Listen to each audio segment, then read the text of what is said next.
It says we're live. I think we're live. Check it out. So there were actually a couple of people that were in here like from the very beginning, and it looks like Emily was first at 9:36 a.m., which is I think that's when I started this thing.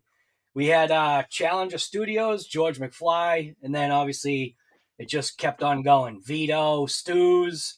We got RC Guy Garage in there. I don't know who that guy is. We got Mitchell. Mitchell was there too. Really? So Mitchell's RC was in there. Hopefully he shows up. Addicted to RC. You got Riff Raff saying Happy New Year to everybody. Thompson RC. We've got Trey Cook. Earl Moorhead bringing in the new year with RC Guy Garage. You know it, guy. Might as well. Yeah, right. 3 hours earlier than California. Right. But you know what was funny? Was when Chef did his thing. He was like, Happy New Year. And I'm like, oh, yeah, that's right. He's like 12 hours ahead of us or whatever it is. Who? Did I say Chef? I meant Sergeant J. Sergeant J. Yeah, I was like, no, I'm not a guy. No, I'm not a guy. I'm right here. I'm below you. That's right. Don't forget to smash that thumbs up button. We got Chef, obviously, you can see right here, right on the screen. Yo, yo, yo. And let's see. Clean Chef, right? Clean shed for Chef. You know it. Yeah, dude. He's going to try to kick off this new year with a bang. He's turning the heat up in the kitchen. Yes, sir. Jeremy Stewart. We got Peter Verhurlist. Verhurlist. I mess up names, man. I don't know. What's up, Easy Rider? 6,000,000,001. Let's see. Wow, that was a lot of people talking. Easy Rider. Robo's RC, what's going on? Australia. Crazy, man. Addicted, my man. What's up, buddy? They already celebrated it. Yeah, dude. Mario, Sam and Sarah. Chainsaw. 2022 is going to be mint. I hope so, man. Mere Depth. JPRC Craziness. Glad this year's almost over with. Yeah. Yeah, some people wishing that. The only thing that I don't like is like, granted, I think this year I don't feel as much, but I feel like what gauges things for me is it's just like tax season. It's just like, oh my God. I don't want to be reminded of that. Let's see. RC Masters here. Addicted. I think I said that. Owen Rogers, Happy New Year to you as well. And I think that is caught up. Yeah, 11:02. Master. Mir, you get that? Yeah, Mere Depth. Yep. Easy Rider. Oh, man. So what are your plans for this year, Chef? Just out of curiosity. You did a short. You did 2 shorts today. Well, actually, no, you did 1 short and then you did the... I did the regular video because I wanted that, because my shorts don't get that many views. I wanted that one to be a little more, because I hate the vertical. Right. But when I wanted to really like talk to people and like, because it was more like, hey, thanks, I had a good year. I appreciate everybody here. So I want that more like right, a little nicer. A personal message. Right. Yeah. Yeah. But yeah, my plans for this year is to really like dedicate some more time to the YouTube thing. I started out, like I was telling you before, I started out kind of just about it. And then once I started meeting good people like you and Gus and Addicted and stuff, and just having fun with it. It's starting to get there, and I'm at like 820 people right now, our subscribers.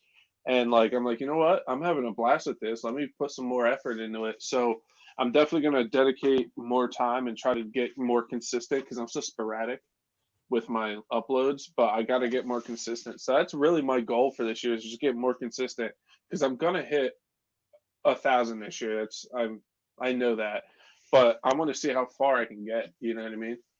So that's really my goal, is to get more consistent and just really, really go for it, man. Do you have any plans for any vehicles that you're going to be taking out rather soon, like within the next couple of days? Or oh yeah, dude, I'm going out Thursday. Addicted, we're going out Thursday. Me and Arrma RC. I'm gonna break in the Savage on Tuesday, the new Savage. So I'm gonna run the Savage. I'm gonna do like the first bash session of 2022. So I'm gonna bring a bunch of stuff. I fixed the Kraken today, so it's gonna be 2-strokes electrics. I'm just gonna have a good like ring in the new year with bash, and then I want to get the infraction out soon because it's gonna be 55 on Thursday. It blows my mind. Right. So I'm definitely gonna do that, and I kind of want to get. I want to get more diverse this year too, because I'm like a hardcore basher. I want to get a little more on-road stuff, a little like go to a track, like a real track, do some racing, and like I want to get more diverse, you know. So Some on-road stuff. yeah, dude, I have the infraction. Well, it's funny, right? Well, because I'm looking, because obviously it's to your side and kind of behind you, but that's your burn body, isn't it? No, my burn body is on the infraction. Oh, it is. Okay. Yeah, it was just distorted, but they replaced it. So that's the spare. That has a giant dent in the front for me. Okay. Because from the angle, it kind of looks like the back of it's all burned. Yeah, it's a shadow. So, how many lipo fires did you have this year? Just out of curiosity. I had one good lipo fire and then one ESC go up. I have the ESC hanging here.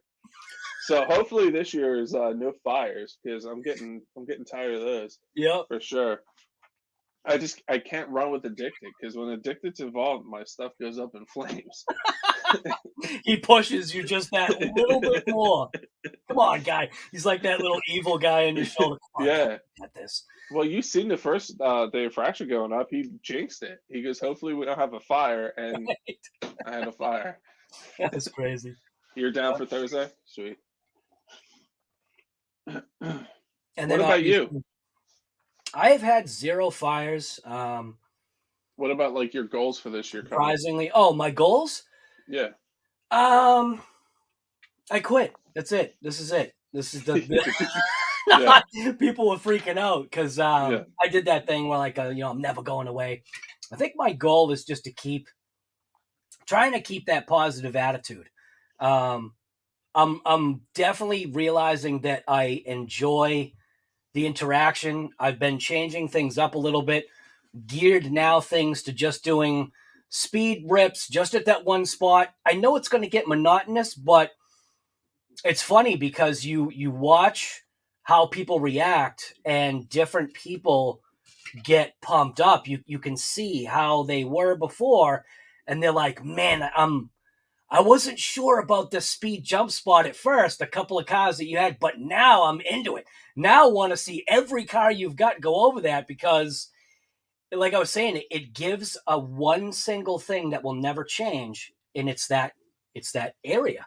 It will never change. Yeah, and what's really cool is that seeing, to be quite honest with you, how well a lot of these RCs are made and how they handle. And granted, some of it is learning how to squeeze and when not to squeeze the throttle. Yeah. But it's teaching me because I've actually got a couple of boxes that I got to open.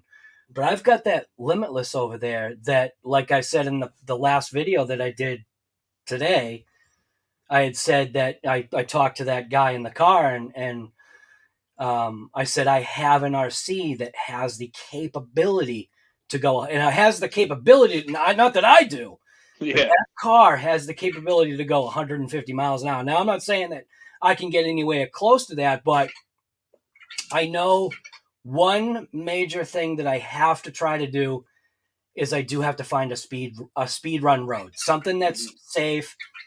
And I explained it to somebody else. I said, for me, it's a little bit different. I'm not a 20-year-old, but I don't have to worry about certain things.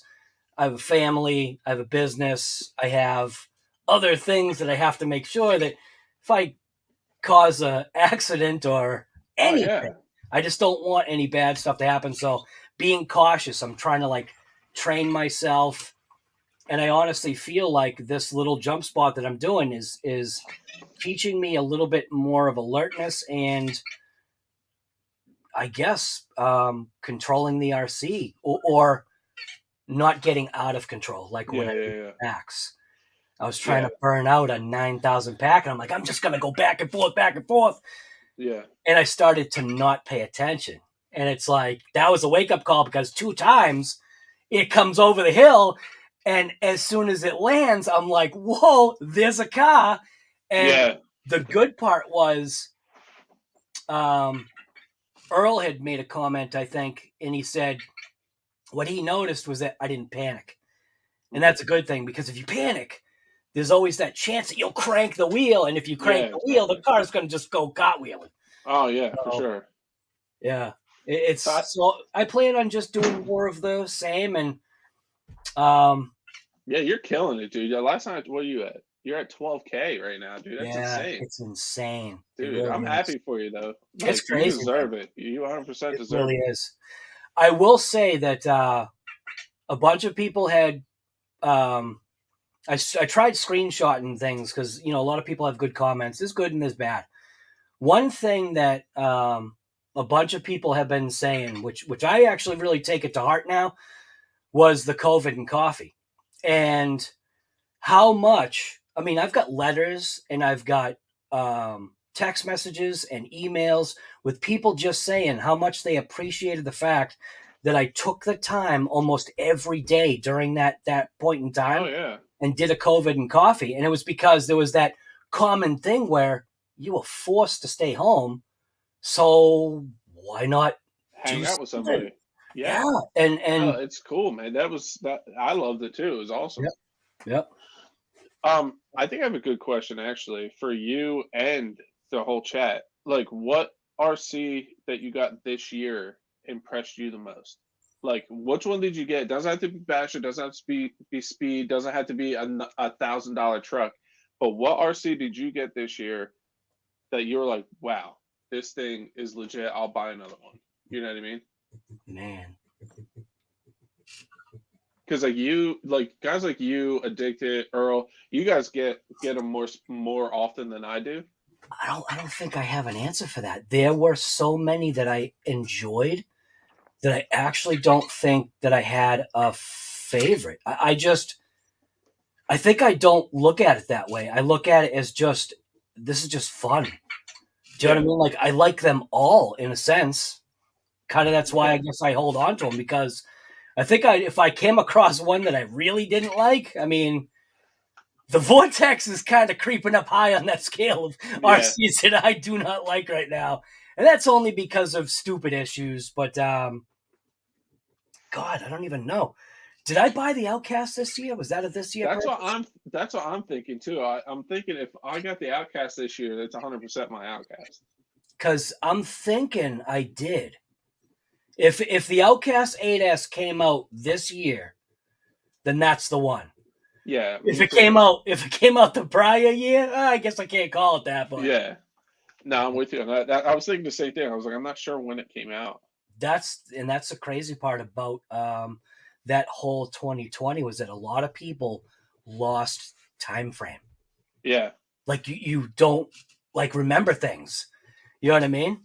Yeah. I'm with you. Sort of, we got Riff Raff says Vortex is a regret buy. Oh, Zeus right there. My favorite is Trash Bag.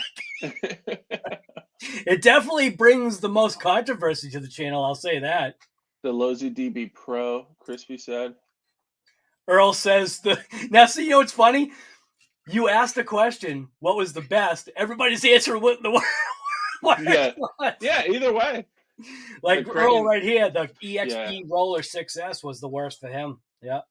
And I'm so glad that I waited on that, because after seeing what you and Earl went through, well, after I picked it up and I haven't had any diff issues, I did snap the chassis. Yeah. But I love that truck. It's so much fun. It handles so well in the air for me now. It's nuts. Right. RC Master says, don't remember things like leaving batteries plugged in. Oh my God. Now this is something right here. So I did do a community post about this particular thing right here. And what's so weird is that how sometimes something will hit you and you don't know why. Like, I think because like she was what is called a hot ticket. Like it's an older term from my generation and my mother's generation that when somebody was like really cool or they were just a hot ticket. And that's what she was. And everybody knew who she was. Yeah, exactly. You say Betty White, you knew exactly who she was. People that are 70, 80 years old now to people that are 19 know who Betty White is. You know, she's timeless. She's timeless. She was awesome. I would have loved to sit with her and just hear stories. You know what I mean? She was awesome. Yep, she really was. So she made it all the way to 99, which technically there's two ways of thinking about it. She actually did make it to 100, just not in what they call earthly years, because obviously she lived 100 lifetimes. She was 3 weeks away, or 2.5 weeks away from her birthday. Yeah, it was the 17th of next month. 17th of January. Yeah. They were going to do like a whole. They're doing like they had a whole plan of doing like a whole TV thing with her and stuff. I'm sure they're still going to do it, obviously, but like it was going to be like her birthday bash. Right. The People magazine, I guess, People magazine released a People magazine, I guess, that talked about Betty White celebrating her 100th. Yeah. And it was like, thinking to myself, people should go out and buy that magazine and just lock it away in a Ziploc bag. Because at some point it might be worth something. It's crazy. Mitchell, guy, you are here. Look at that. He throws in a super chat. Mitchell, you know what's crazy, man? I kind of wish you were on here because we want to know what happened with you, because your channel was pounding it down. Like you were putting out videos like bam, bam, bam. And then all of a sudden Mitchell just dropped off the planet, and there's a reason why. Yeah. And it would be great if Mitchell would pop in and Earl, what's going on, guy? What's up, What's Earl? going on? There he is. Happy New Year, almost. I know. You too, man. Californians. Not yet. Yeah. It's funny, you forget sometimes timelines, you know, where people are. Messes me up all the time. Yep. When like I'll do like a stream. I was hoping Sergeant would jump in. He's pretty eating dinner or something. Yeah, Sarge. He's sleeping. I don't know. It's 5 a.m. there right now. Is it really? Because the last thing I just saw a thing that he posted. He was having a beer, sitting by the fire, and having a steak. No, that was a while ago. Oh, you must have seen it. Yeah, he's 6 hours ahead, or 6 hours ahead. Mario. All right, so I also do want to bring up that this is not Betty White. So this is actually Gene Tyranny. And it was the only young photo that I had that I literally kept on going between photos going, this doesn't really look like her, but the thing says it's her. And I'm like, well, it's like the youngest photo. It says that she was 15. And I'm like, all right, well, I'll put it on there. And I think, forget who it was in the comments brought it up. It was RC Fun. Picture on the left is not Betty White, right? And then I said, you're right, it's actually Gene Tyranny. So, but all the other pictures, that is Betty White. Very, very good looking woman, not her, but that was Betty White. I guess, what do they call her? Like an icon? Yeah, 100%. She's like a national treasure, man. Right. She really was. Yeah. Such a hot ticket. Really was. So. And she, like, every like interview that you've ever seen of her, just her talking, she's just a normal person. Right. She was funny. She like just hung out. There's like pictures of her drinking Jack Daniels. You know what I mean? Just chilling with people. Exactly. Like she was just awesome. It's 4 a.m. where you live, Master. Bob Thorpe, thank you for that, man. Appreciate Mitchell's, that. can you hop in? Yeah, where are you, Mitchell? You the link is in our group chat, bud. He's probably not there. Yeah. He probably doesn't have things set up when you think about it. True.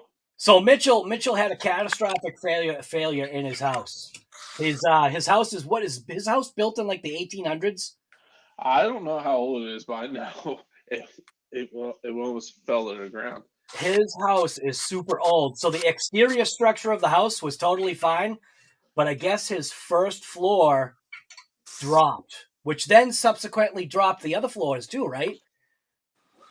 I think. I can't remember whether if it was just, it wasn't like a catastrophic, like his house imploded. It's just he had some issues, and effectively he did do over this. He did do a video. He did an update video. So if you guys go check out Mitchell, there is a little update video on him. Right. Sorry, I didn't mean to interrupt you, but No. I'm glad you did, because I forgot to say that. Yeah. I'll be right back, guys. I think that's what Mitchell was saying. Earl, what are you working on there, guy? Oh, just a X-Maxx, another trash can. Another trash bag?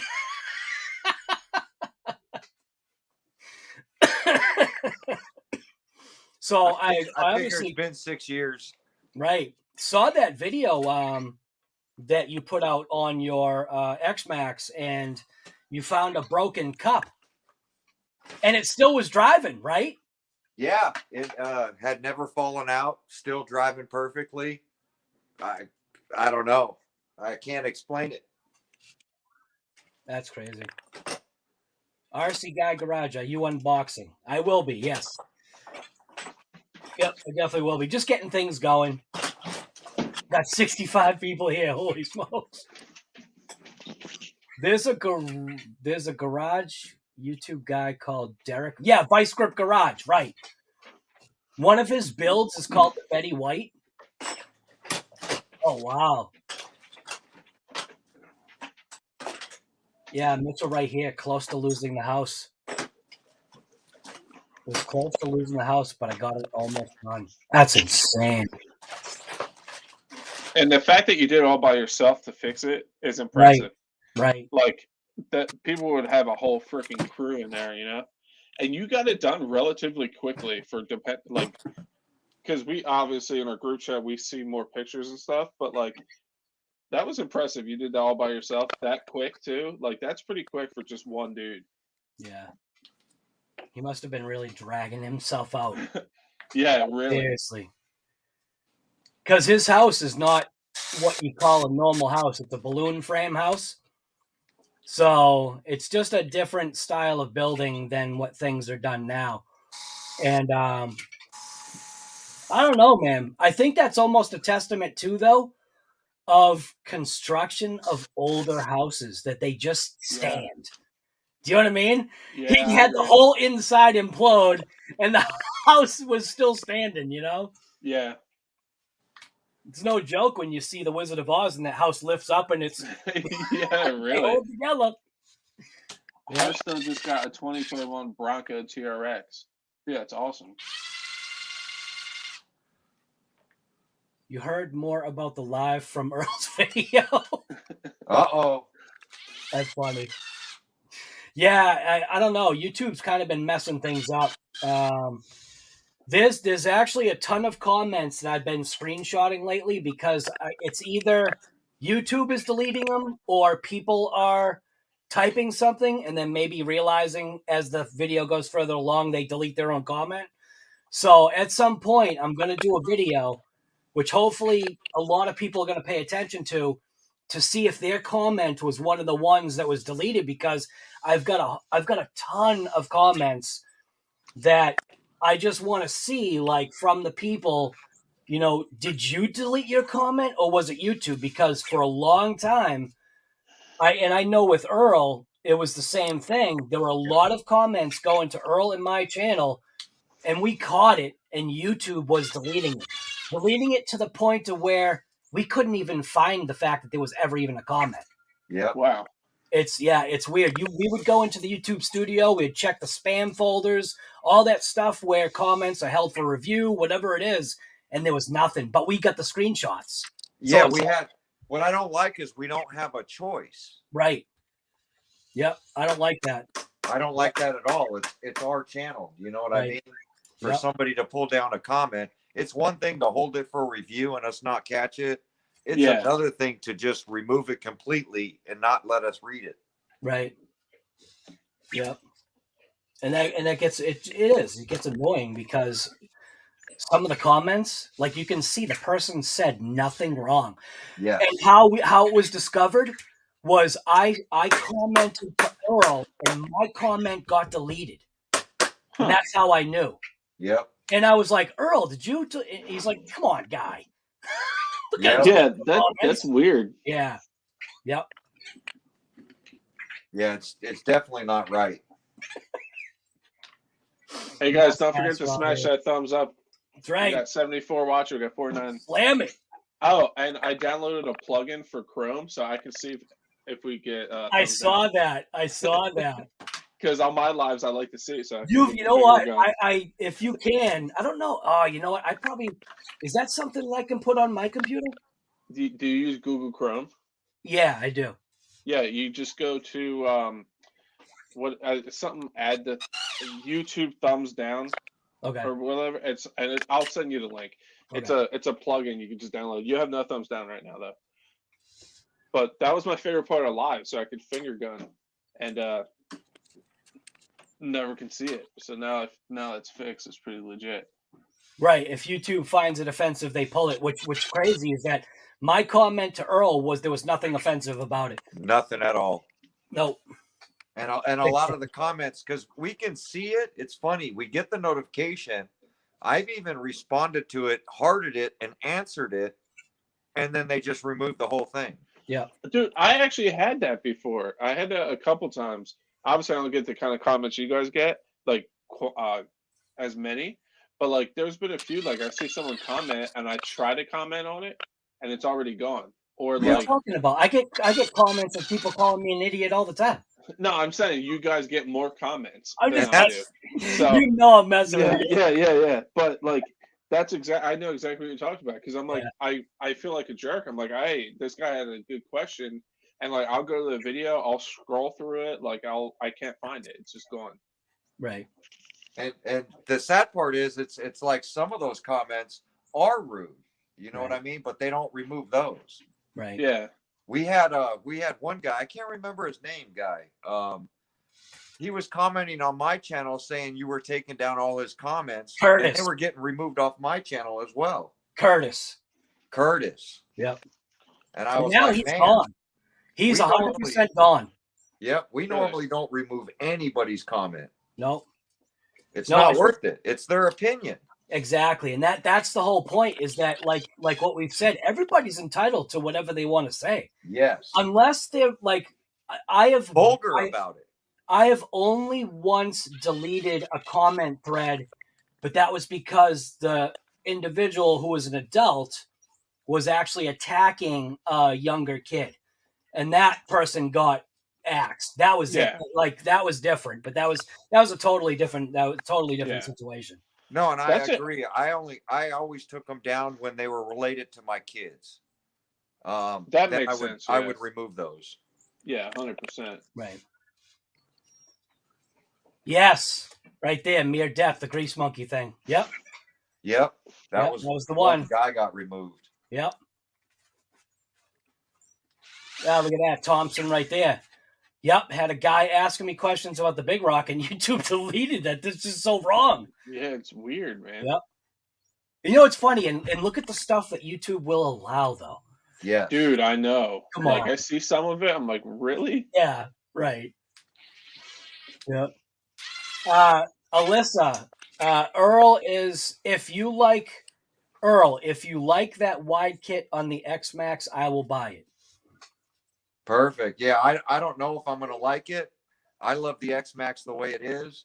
But what I did notice, and this is something I wanted to bring up because it was some footage that I lost. I didn't post today.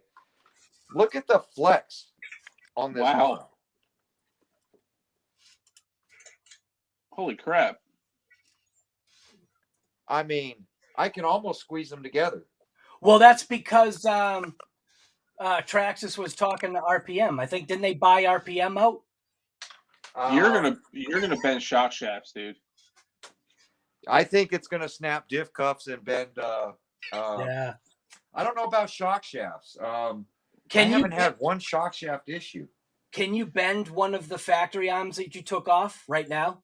Yeah. Is it Very stiffer? little. Oh, it's yeah. There's not much movement in it, and it's got that big hole in the center of it. Right. Where the other ones New are ones solid. Are solid, right? Dude, that's And crazy. That is a lot of flex. Watch it snap really right now. Right. Yeah, that would be great, right? That would be terrible. Wow, that is a lot of flex, man. And I meant to put it in the video. I did one side to make a video, and that was almost 40 minutes long. So I cut the video short, and then I realized the whole section was gone. Right. So I was like, oh, well. Was that a GoPro issue or was that an Earl issue? No, it was a GoPro issue. Yeah. It, in the middle of recording, it overheated and I guess cut off. Oh. I think honestly, with the way Traxxas is though, I give my trash bag a hard time, but Traxxas as a company, number one, will always think of themselves, not the people. They're going to provide the people with the products at a price because they need to stay in business. Yeah, but they do seem to make very good moves. Like even when you think about how old this X-Maxx is, think about how old this truck is when it first came out. What was it? 2015, which one? I believe. The 6S or 8S? The 6S, because this is the same truck. Oh, I think it was 2010 and all that stuff. It was what? I'll look it up right now. I think 2010 or 2015. It's got to be close to 10 years old now. 2012. Yeah, easily. I thought it was. I thought it was like 2012, and then it's possible. 2015, didn't they go to 8S then? Yes, that's what I believe was the first 8S, because they came out with the conversion first to switch it to 8S because the ESC fires, but then there was a small diff issue which they didn't give you. Right, so they did a diff upgrade. Sorry, Earl, because this was actually a question I kind of wanted to ask you. So now the arm that you took off of that X-Maxx, is that a factory out-of-the-box arm? Yep. Okay, so the arms that you do have, are these considered HD arms, the new ones? Yeah, I had the same question. Yeah, these are, well, the black one, no. The upper arms are not the HD arms. Okay. This is the RPM arm that I took off the rear. Right. And you can see all the flex in that thing. Yeah. 2015. Right. Okay. So 2015 was when it first came out, or the conversion? Yeah, the 6S. Okay, yeah. 6S. Wow. Okay. That's still, I mean, when you think about it, man, that's a long time ago. Oh, yeah. Run up an RC. It's still popular. Yeah, it really is. Chris Stevens, what's going on with you, man? And, like, I know I give the X-Maxx hate, but I can see why it's popular, for sure. And, like, the people, like, Addicted, he has still a solid 8S X-Maxx. I just think I got, like, a crap batch, you know? But I can see why it's popular, for sure. It's a fun truck, for sure. But I just had so many issues with mine. Yep. So, Lowrider, if you break an arm on this kit, Traxxas already released every individual piece that you need to replace all of the wides. That's how Traxxas does stuff. Sold separately. Yeah. So Traxxas is gonna give you. Traxxas does what's called a real rollout. So if they're gonna release a wide kit like they did, they also release every little piece that came with that kit. It's all like what Earl said. It's all available individually now. But I have to say, I know. I think both of you guys had issues with their warranty. When I had my X-Maxx, I put the HD arms on it right off the bat, and I broke one, and they literally sent me a new set. Yes. Like, I called them, and I was like, look, like, I had this issue. It's cracked. I lost the pin. And he was like, all right, I'll send you out a new one. But didn't he say we don't normally do this, but we'll Yeah, he said we don't normally do this, but I'll send you one. But do they say that to everybody? I think they do, right? You know what I mean? They make you feel good. You know? Yeah, exactly. But I've never had an issue with any Traxxas warranty stuff I called about. I haven't either, honestly. Okay. Yeah, like ever. Like they're real good with it. And someone answers the phone. You know what I mean? It's awesome. Right. Yeah. Yeah, I got fortunate on the Max, my daughter's Max, 2 of her wheels were cracked. So I called them and told them, and they said, well, that's a wear item. We don't cover it, but we're gonna do you a solid and send you a set. So, and I ended up getting a whole set for a truck, not just 2. Right. Hey, $6 billion. I support that, but not. You can't talk about that stuff in chat, please. Right. Yeah. Is there a way to? I already got rid of it. Make that go away. I got it. Thank you. Just for like on these live chats, we just kind of keep everything nice and level. Yeah. Like, now, when you're on chefs, it's all you just no. It's a little looser, but I respect Guy and his as soon as Chef gets to that 1,000, as soon as that 1,000 hits, yeah, it's like PG. RC Masters in there and Riff's in there, right? The what? I said RC Masters in there and Riff's in there. Oh yeah. Yep. Yeah, we got a lot of good monitors in the chat right now. Kevin wants to know if any of us watch Mark Santa Maria. Yeah, I watch some of his videos. I don't watch them all. I'll let you handle that, guy. I'll watch a couple of things that he does. He's a good watch for entertainment and some informational stuff. He's got a Traxxas place that's literally right down the street from his house. It's an awesome store. They have limited edition stuff that he can only get at that store, which I'm kind of jealous of. Yeah, it is pretty cool. Yeah, he's got a lot of good content. Yep. You hit 740 subs. Nice, Addicted. Good stuff, dude. Addicted's got how many? 740. Wow. Dude, that's awesome. Come on, anybody with the name Addicted. Come on, right. Addicted to RC. Addicted's also in denial. He knows what I'm talking about. Addicted's a good dude, though, man. Which RC car do you pros think is best out of the box with no upgrades? He's talking to you two. I'm the pro. They talking to me. He's supposed to be talking to the guy wrenching. It's definitely not talking to me. Typhon all my stuff is put together with hopes and dreams, man. Right. That's it. Which car do you pros think is the best out of the box with no upgrades? What? It's price range. Yeah, right. That's it. Well, he's saying Typhon 3S, so that's making me think Big like rock. in that range of price, like what, $300 to $400 or something like that. Yeah. I think the hardest part is that technically there really is there's no RC really out there that doesn't need something. I agree. 100. And all these RC companies know this, and that's how they're able to, number one, keep their price down so it looks attractive, but they also get you in the end, because in order to keep that RC rolling, and this is something that I wanted to talk about Arrma's 3S line, is that it gets your foot in the door for a relatively cheap price. But if you watch like some of the videos, I usually say it's a great RC, but at what cost? Yeah. Because there's things on it that you just kind of scratch your head and you go, man, this really wore out quick.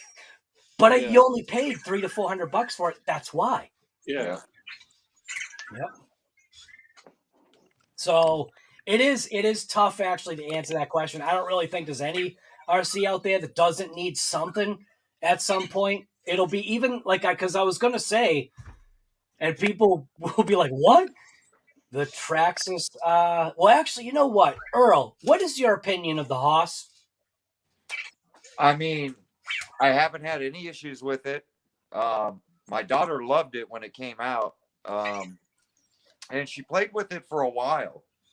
And I mean, I think it's overpriced. Right. I think there's better RCs out there because my daughter keeps going back to her Max. She had her Big Rock phase. Yeah, I love my Max. She had the Haas phase, and then she just keeps going back to that Max. Now, what are we The talking Max is about price awesome. difference though between the Max and the Haas though? It's like $60. Yeah, it's not much at all. Yeah, me personally, I would pick the Max over the Haas all day. Yeah. Yeah. Because my especially first with that new wide Max. Yeah. Yeah, my first thought was to say Max. Yeah, I was gonna say the same exact thing.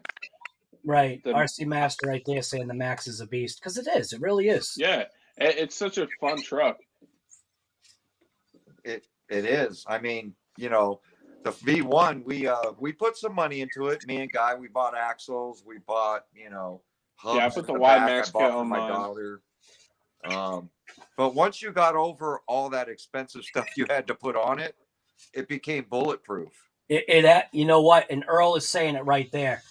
Once you buy it, throw another $300 to $400 at it, it becomes an RC that really is semi-bulletproof. It's like really right there. It'll really take some abuse. The beautiful thing about that now is it comes with the wide Max kit that everybody used to put on it. So like that's one thing out of the way. And I heard that the tires are pretty nice now too. Yeah, they're not cracking. The new tires. Yeah. So like that's another thing you don't have to worry about. So honestly, bang for buck, that's legit, man. I need to get another one. But yeah, for sure. I agree.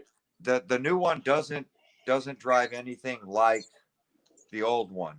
And that's the experience that Wile E. Coyote RC experience you're going to miss because it's pretty stable. But I think once you start throwing some power at it, all that's going to come back. Right. Oh, yeah, for sure. But at what cost? Are those axles going to hold or are parts on it going to hold? I don't know. Right. I'd rather have the new wide Max than the Haas any day, Eric said. Yeah.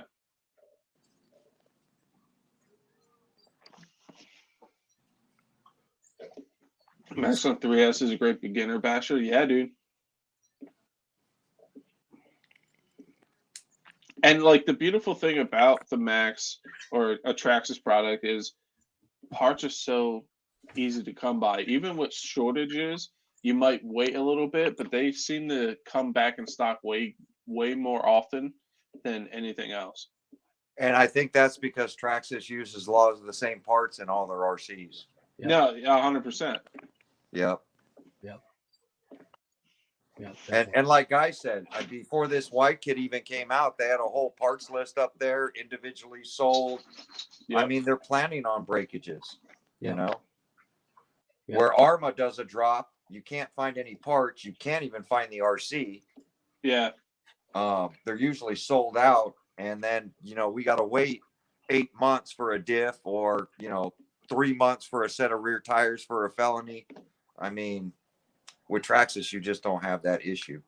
Right. Chris, we're not talking about the X-Maxx. We're talking about the little Max. The little guy.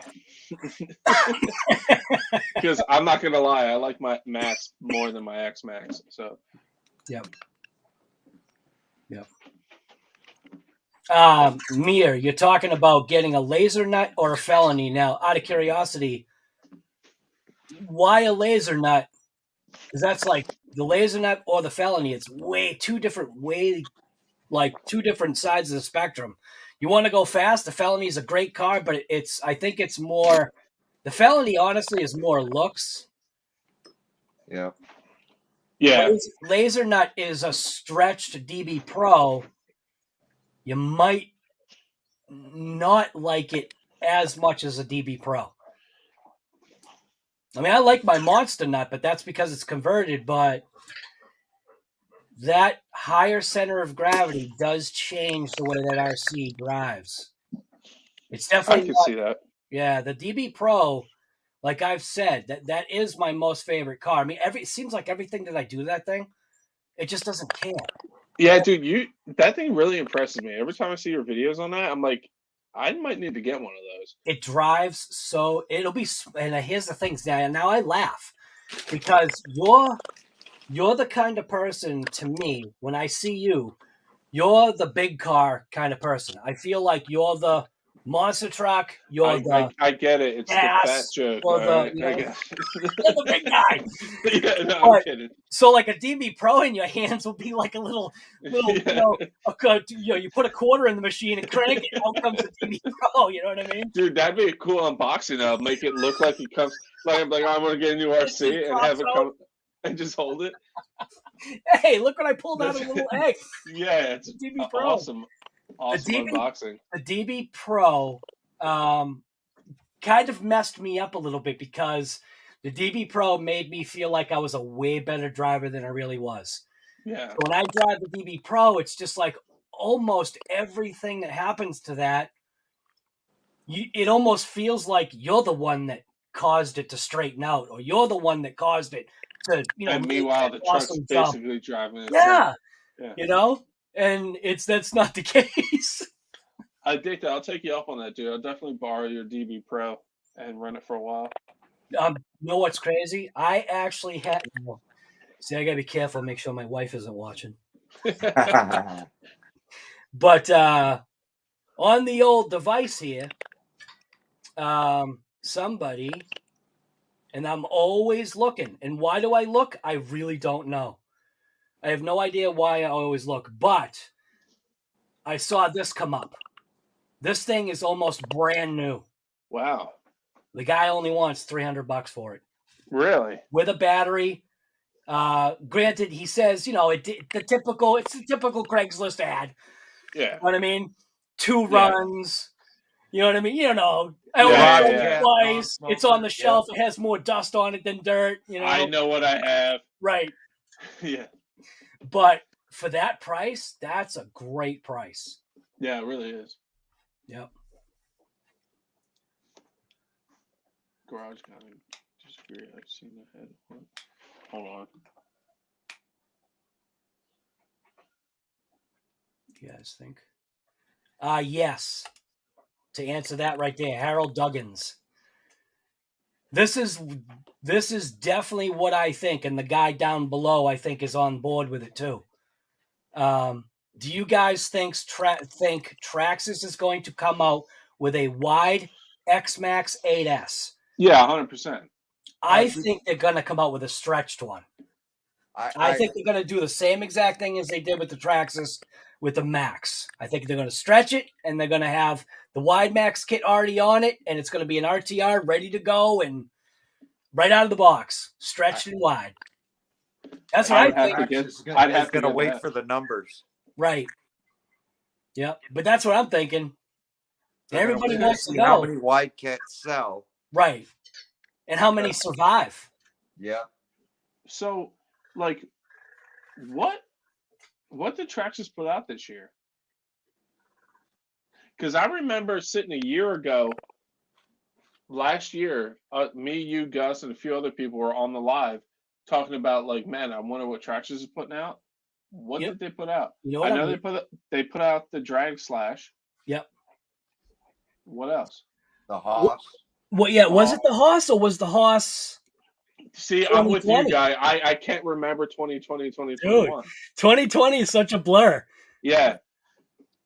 So, like, what else did they have? You know what that makes me realize right now, too, though? And I think because you're going to start really hammering your channel this year, to be honest with you, you might want to have a board up or a cheat sheet that literally says what vehicle this year came out and when. Yeah, I'm going to. And that way, when something like this happens, bam, it's right there, and you can just go, I got that right on February 16th. You should do that too, because you can't remember. I know, can't remember nothing lately. Well, and I think that's the difference between a lot of the channels is I didn't do a year-end review. I didn't look back at all the RCs I reviewed because does it really matter? No. Right. I feel, if you're an RC enthusiast, you're still going to pick it up. It's not like the stuff is discontinued. Right. Oh, yeah, for sure. Right. But I think it's just like having that information so you could answer or field a question better. Yeah, exactly. Or like what we're doing right now, we're like, wait, when did that come out? Did that come out this year? Well, what's funny is as soon as you said that, I'm literally thinking in my mind Earl's videos, and I'm like, man, because you know Earl. Yeah, 3 of everything. Like, yeah. pre-order everything. So Earl's like knows, but he just chooses not to say anything. Wow. I don't know. It all tends to blur together, you know, after a while. It really does. Yeah. Yeah. You like how so this guy right here likes how Kevin is always trying to break an RC car. Yeah. And think about it. We've kind of been talking about that. Is that I'll call him, even though he's not new, but I'll say the new kid on the block, Thunder RC. He's not new. He's had content out for a while, but the switch up of how he's doing stuff, I feel, is gaining him a lot of attraction because what is it about? It's literally about launching stuff, about breaking everything that he owns, about doing what Earl said. He's like the whistling diesel of the RC community. Yeah. So his channel is going to grow, and if he keeps going the way it is, it's just I wonder if his pocket's going to be able to handle it. Yeah, that's the main thing, man. Yep. Darren, same to you.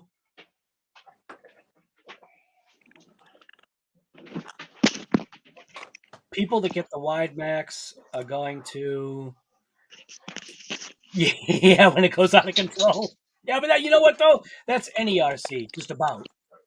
Yeah. That's all. Actually, that's why I'm feeling a little bit nervous with that Typhon, because when I hold that thing in my hands, that is a brick. That is like taking a cinder block and hucking it at somebody's head.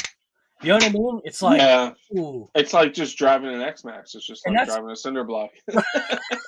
I had to take a shot. I see Earl. An X-Maxx is a bag of Wonder Bread with wheels. I see Earl wrenching on it. I had to take the shot when I had it. Oh my goodness! If you know, you know. That's right. Man, this heater works so well in here. Addicted bent his 1/8 Kraton EXB chassis. Yeah, that's not hard to do. Apparently, we've heard. That's not mine. Because didn't Sergeant J bend his pretty quick? 1/8 or 1/5? 1/5. Oh yeah. Yeah, he bent the front. Yes, and he bent. I'm gonna go on my tangent like I always do when this comes up. The 8S Outcast chassis RTR is stronger than the EXB. Yep. Because everybody I know that had the EXB 8S Outcast bent their chassis. And it is only 2 inches of difference, which is nuts. It's the only difference, 2 inches. Everything is the same. Well, no, that's between the Kraton and the Outcast. I'm going the Outcast to Outcast. EXB versus the RTR. Right. The RTR chassis is stronger. There's no doubt in my mind. Because the things I did to mine and it's still usable is insane. Yep. You hit your leg with your Outcast. I remembered that, Mitchell, when you hit your leg with your Outcast. Riff Raff, what's going on, guy? Howdy. What you got there? Is that your ultimate? Yep. Nice. Nice, dude. That's something I need to get this year is a slash. Everybody that has RCs has slashes, and I've never owned a slash. I'm really impressed with it. I actually am. Well, I think they're awesome. I've driven them before, but I have a feeling that if I go buy a slash and they have the Slayer, the 3.3 Nitro version of the slash in 4-wheel drive, I'd end up with the Nitro just because I've always wanted one of those. So, but yeah, I definitely need to get a slash.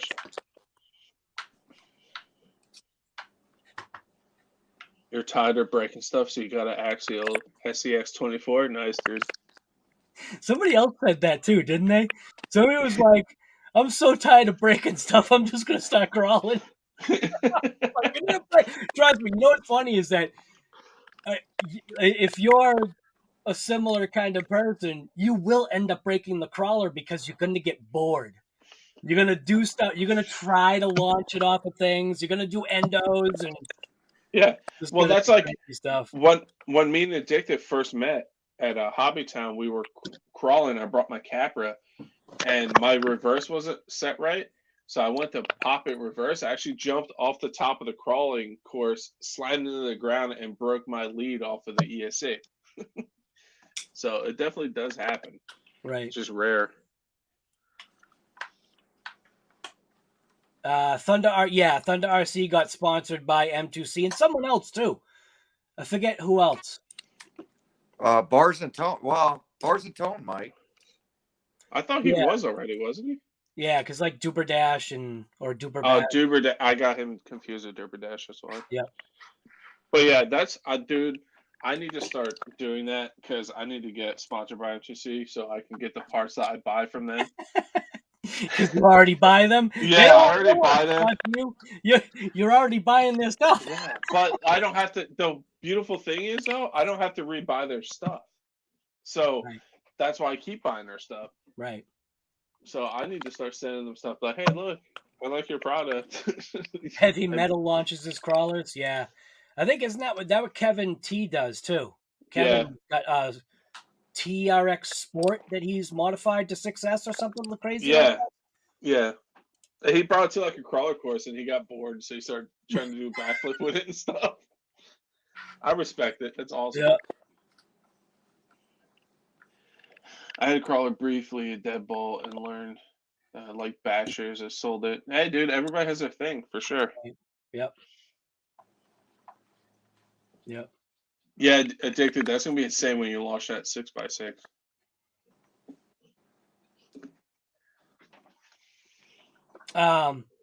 Didn't he took his 6x6 out? Yeah, but that was stock. Yeah, that was stock. In my edit, when he jumped off that little jump, I paused it right there and it went Addicted and he crashed. Yeah. Right. But he's got a new power plant in it, so that's going to be interesting. Your cats are super fascinated by it. Nice. I try to crawl my 124 scale crawler inside, and my dog picks it up and runs with it.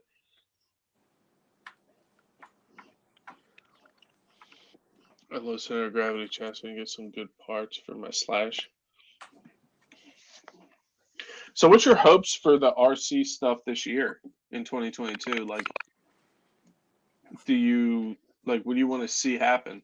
For who? You guys, everybody, people in chat, you and Earl, like, what do you hope to see? Like, do you hope Traxxas actually makes something new? Like, do you want Losi to make something crazy? Like, what do you want to see? I'm really waiting for.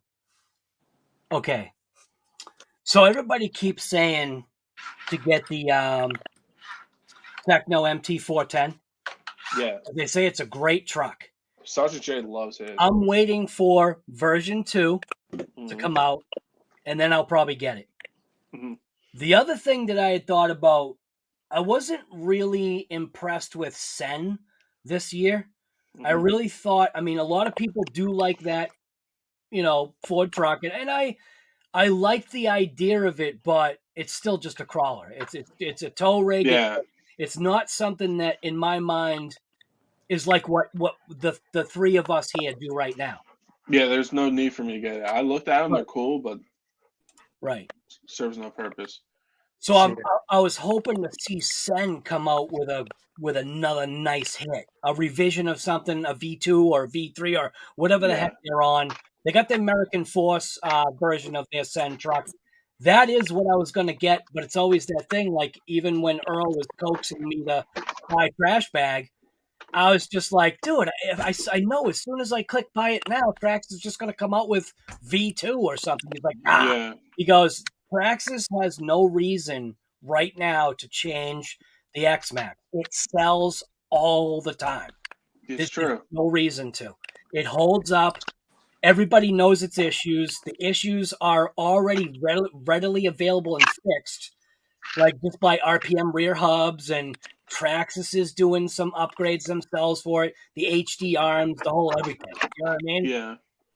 So, but I'm hoping that Losi will do something this year, 2022. I agree. Yeah. Losi makes good stuff. Dude, one of my favorite nitros is my TLR Truggy. Dude, it's a freaking animal. And your so Truggy is both. Yeah, it's electric or nitro or electric. Yep. And I had it both, and it broke my heart to take the nitro out of it.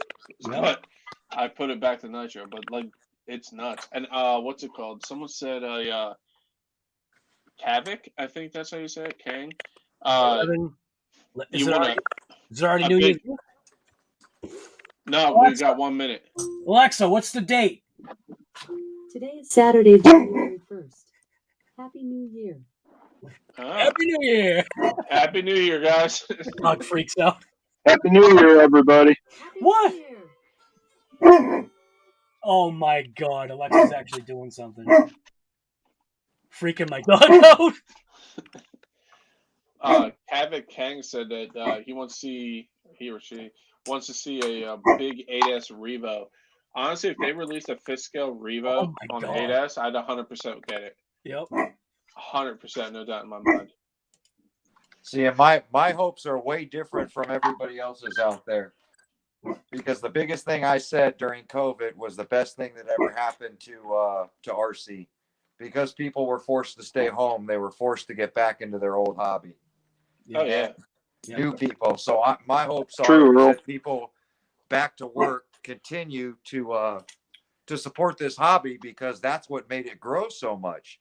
Between Arrma stepping up, Horizon dropping all those RCs, and even making Traxxas, come out with these wide kits. That was all because of how many people, supported the hobby during COVID. Yeah, it makes sense. In my eyes, anyway. That's true. Venom Lipo wants a fifth scale Typhon. That'd be sick. Mary, you got 1 hour to go. You guys hear me okay? Say again? I was just asking if you guys could hear me okay. Oh, I can hear you dusting that thing. I can hear the... Fancy. You're freezing, though. Addictive fist. This thing is sorely needing attention. I bet. A Fisco solid axle monster truck, dude. Just get a Raminator. That's solid axle. That's a true Fisco too.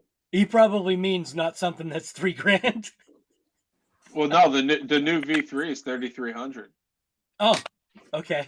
I looked at it yesterday.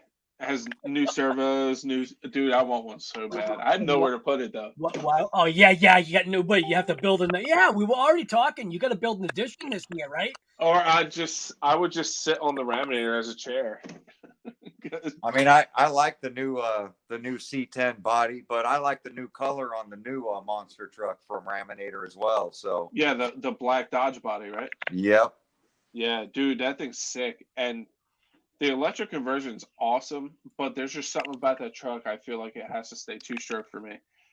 Like, that thing's sick. Lyle and Alyssa is asking Earl if he has seen the new Hobao VTE2. Anything Hobao, I call RC Guy Garage on. So yep.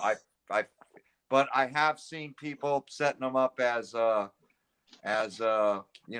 cars, as speed cars, because they're saying Arrma. Well, one guy is saying that that could be the Arrma killer on-road speed vehicle because of the diff design. Yep. Hobao. I would love to. Hobao really did. Hobao have excellent diff on them. Yeah, they really did take some time and design the car that they've got primarily for those people that want to build a fast car. Yeah. VS, the actual VS is coming here. The VS version 2 is coming here like within a couple of weeks. So that'll be good to see. And that's like a VS2 the VS2 is like a it's like a Typhon. Or a like a Typhon. was almost going to say like a DB Pro, but not really. We'll see. One of the reasons I love for Kaiju so much is tell me because which one to buy. it's like All right, you both talked at the same time. So what happened? I think Rift's internet's not stable because he can't. Yeah, he's going in and out real bad. Are you there, Riff? Yeah, he's going. Yeah. I think he's As soon as RC Guy Garage tells me which Hobao to buy, I'll buy that. I can dig it.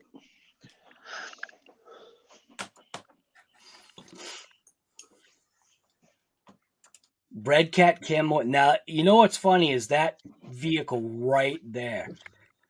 I was fairly disappointed that they got rid of that truck because I started to really, for what it is, inexpensive. Like, I mean, it's what they call like a rock bouncer or whatever. I really beat the snot out of that thing. That thing broke a link, and I didn't even realize that it broke a link. Like, I mean, it just kept going, man. It kept like slamming up that hill, tumbling down, doing backflips. It was just unbelievable. And then all of a sudden they just got rid of it, and I just don't understand why. Which one is this? Weird. The Red Cat Camo X4. Oh. And that was something that people complained about Red Cat, was that Red Cat tends to do that. They'll come out with something, and then all of a sudden it's just gone. It's just like, like Losi, huh?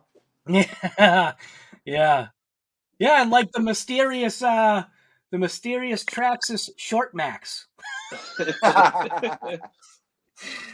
It's funny how everybody's calling that the V2. If you guys hear random gunshots in the back, it's not. It's just it's fireworks. You're good. Oh yeah. just want to put that out there.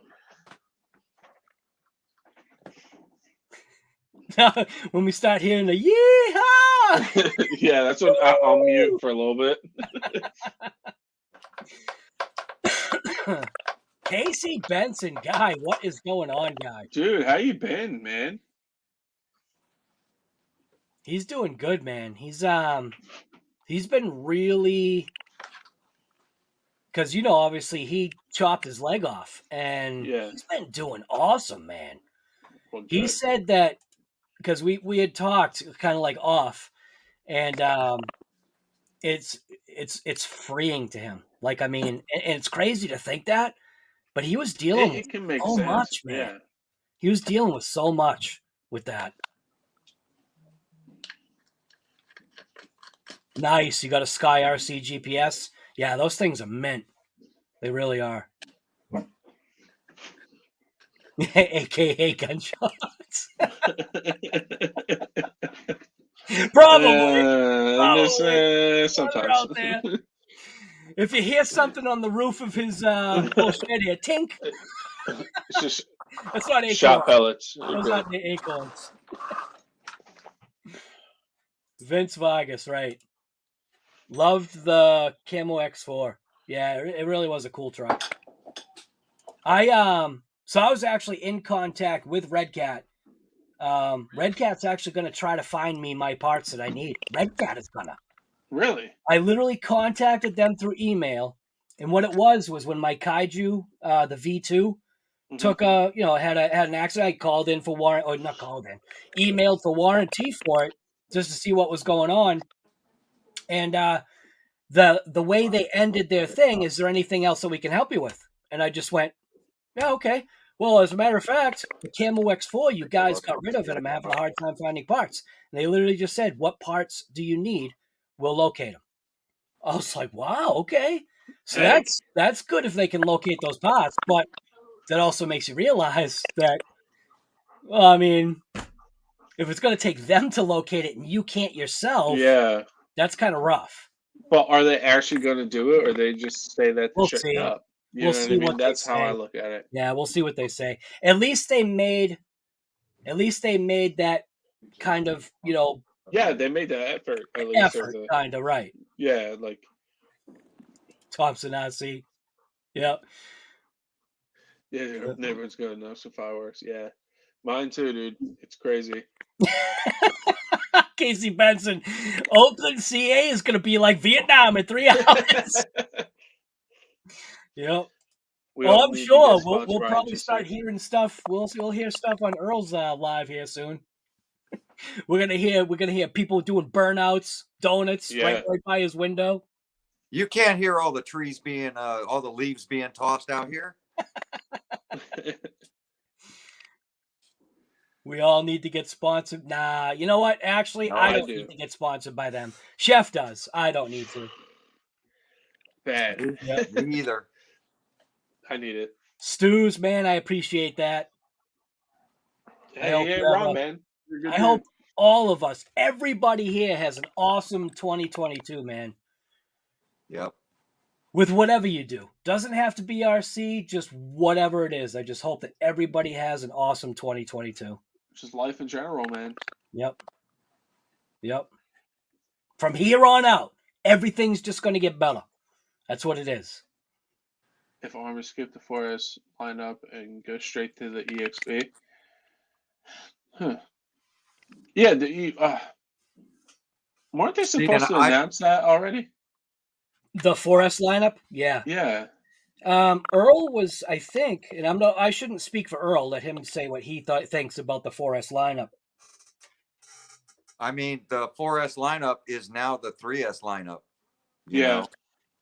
And so it's still there. It's just in 3S. So if you want that line in 4S, because that's what their upgrades were, was putting all the 4S stuff onto the 3S line, increasing the price to a 4S cost, but calling it a 3S line.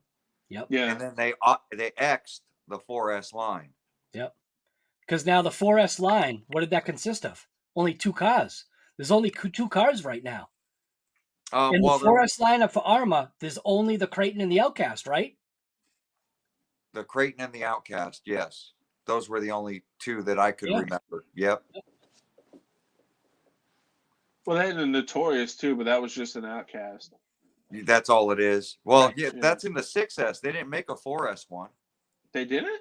Not that I know of. I would have bought the body. Come on, Earl knows. No, I'm sure you're right. Like I just assumed. Yep.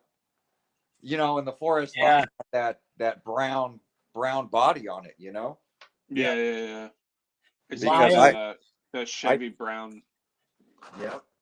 Lyle and Alyssa is saying Arrma 4S is gonzo. Or goners. Yep. Doo-doo brown. That's what I call it. Team full trigger. Yeah, exactly. That's the Chevy brown, dude. Yep. Yeah. And Ford made this brown too, the doo-doo brown. Yeah. But I took my 4S stuff and converted it to 6S. Yeah. And then I took the 6S and made it 8S, and I took the 8S and was going to make it 12S till I saw how much it was. So at that point, it just goes Coke can motor. I got to say, I can't wait to see what you do with your UDR, Earl. We talked about this. It's the battery compartment, even trying to remove that. I know I can stick a 2S battery in the far back, put a 6S in the box to make 8S, but I don't feel that's right. For the reason that I explained to Guy is because your 6S pack, when not hitting that trigger, is going to try to balance out and overcharge that 2S. Yeah. Now, as long as you're running it, it'll be fine. But, you know, it should be equal, you know, packs, same mAh rating, that kind of stuff. That's why all the dual battery rigs, whether it's from Max Amps or anybody, they want you to buy it in a match set. Yeah. Well, technically, Casey Benson just put something up. Earl, just go 16S. Technically, if you do the math wrong, like somebody out there does, he's already gone 16S. Dude, as soon as I read that comment, I knew exactly where you were going with that. I knew it was coming. I got a 16S Felony. He's already got a 16S. Infraction, 16S felony. Yep. Yeah, if you do the math wrong.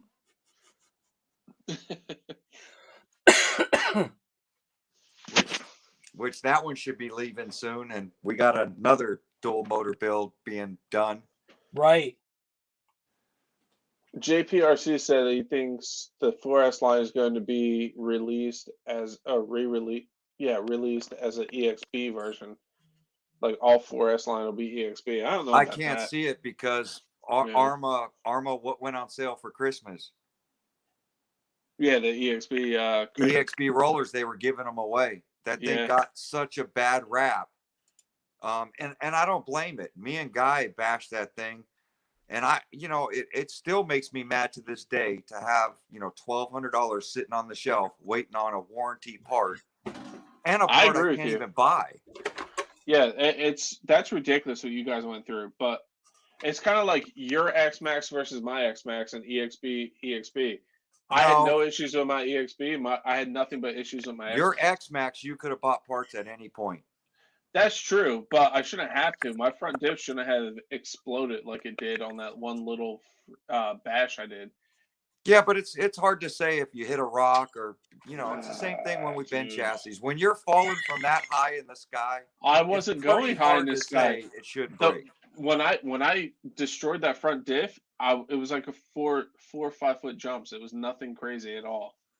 Oh, so it was the RPM 2-foot warranty.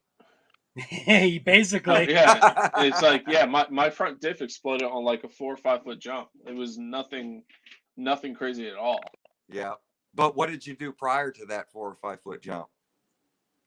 Nothing too intense. Like, there was a couple good sends, but nothing that I thought would justify that front diff exploding like it did. And it's possible it was defective. You know what I mean? Yeah. Yeah. But I don't believe that your shocks caps should have blown out. That's the biggest multiple issue I times. Saw. The shock shafts blown out and the motor slop were the two things that I felt that Traxxas was responsible for and I call it the new X-Maxx because something changed during COVID. We know the motor supplier changed. Yeah. Now, did the plastic supplier change, or were there just a lot of sick people trying to get out from work? Because of COVID. Quality control. Yeah, it just wasn't there. And like I said, I don't want. I guys in chat, like I only mess around when I say like all this stuff about the X-Maxx. Like I had no luck with mine. But I know it's a good rig. I enjoy the rig. It's a fun rig. And and Guy are in the same boat. Yeah, and so is Gus's Custom Creations. Like all three of us have the same issues.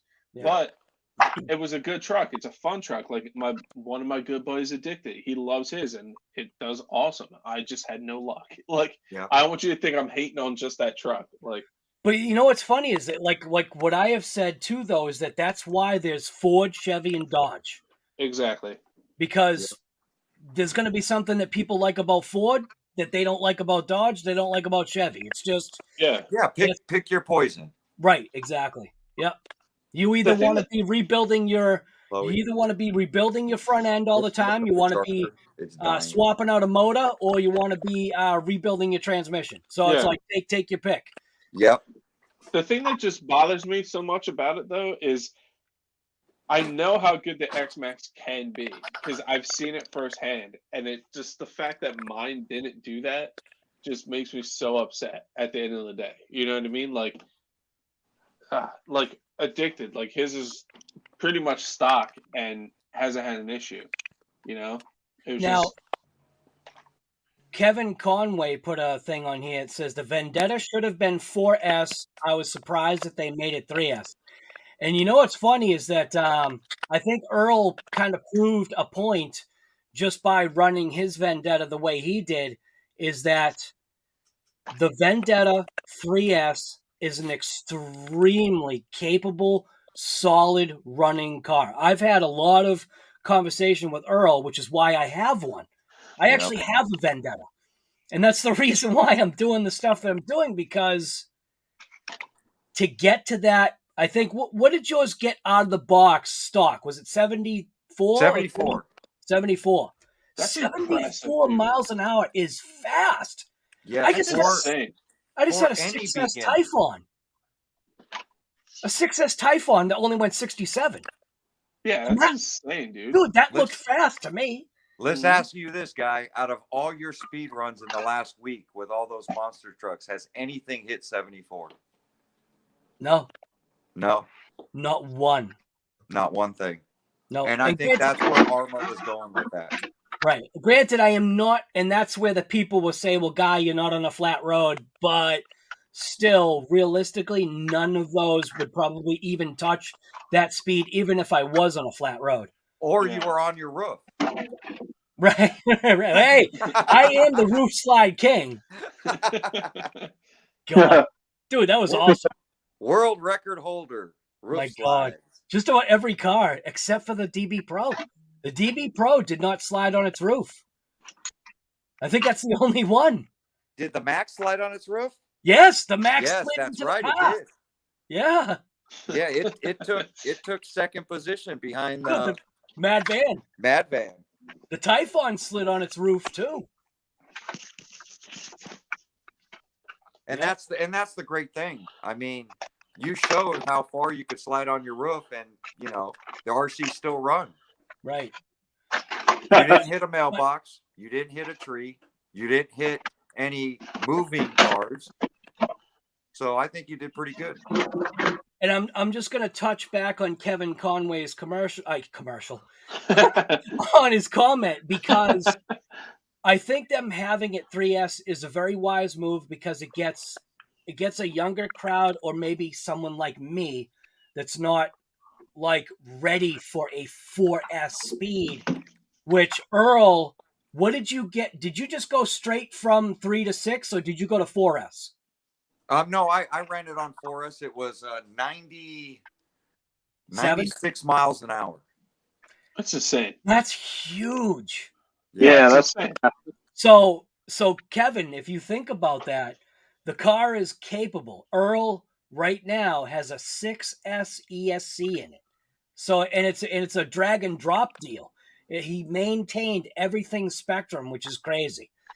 And you got to go check out his videos, and you'll see why.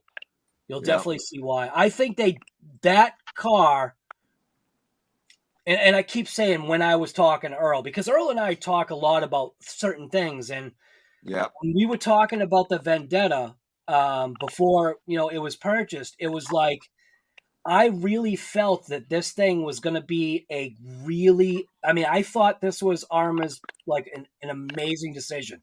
They were going to pick up a lot of people, and just something about, even like Earl said, there's something about the body that is just keeping that car sucked to the ground. Mm-hmm. I thought I was going to hate that RC, honestly. And he doesn't. And I don't. And that was concerning when I got it, because I wanted the infraction. Yeah. Because I wanted thing to is convert really it to fast, a brush but I'm not system, crazy and I about like the the body looks of style. it. Earl, I couldn't hear what you said. Sorry. Yeah. I said I wanted the infraction to do the conversion. And I like the looks of the infraction. I just did not like the looks of the Vendetta. I didn't. I thought the holes above the tires was silly. Right. I didn't like the shark fin on the thing. But then I ran it, and I was like, oh my God, it's stable. It's easy. It did 94.6 miles an hour on 4S without even trying. Yeah, it's insane. And there's another thing that Earl, being a mechanic, has access to, which you didn't do a video on it though. You were gonna do a mechanic's version of a wind tunnel test. Yes. And there's a couple reasons I haven't done it, because my compressor's at work, and I need it for the smoke machine. Right. Because I did do one wind tunnel test. And I have some ideas for another one. Yeah. I just got to get everything home. Because between the two of us, he has one theory of why the car is staying sucked down, and I have another theory. So he literally grabbed his smoke machine and was going to do it. And I think the first time he forgot his generator or something like that. Didn't you forget a generator or something? I didn't have any baby oil for the smoke. Baby oil. Yep. Yep.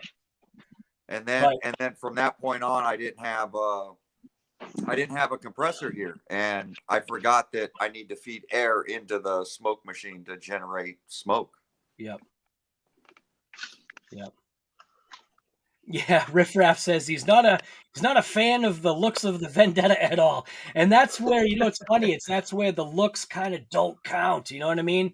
Yeah. It's like, to each his own. There's a reason why that body is designed that way. Something about it is keeping that thing slammed. I mean, Earl was saying that thing is the nose. He's jacked down in the rear, but when it goes by, he says it's like this. And it's staying to the ground. Yeah. He totally expected that thing as soon as it hit in the 90s to just do a flip in the air like his Limitless does. Yes. Yeah. When we didn't know how to set up the Limitless for the rake and all that, everybody was backflipping, landing them. Yep. And I expected that thing to double backflip and hit a curb or a pole somewhere. Yep. And it hasn't. It stayed sucked to the ground. I mean, that thing was going all over the road, and it was still staying on the ground.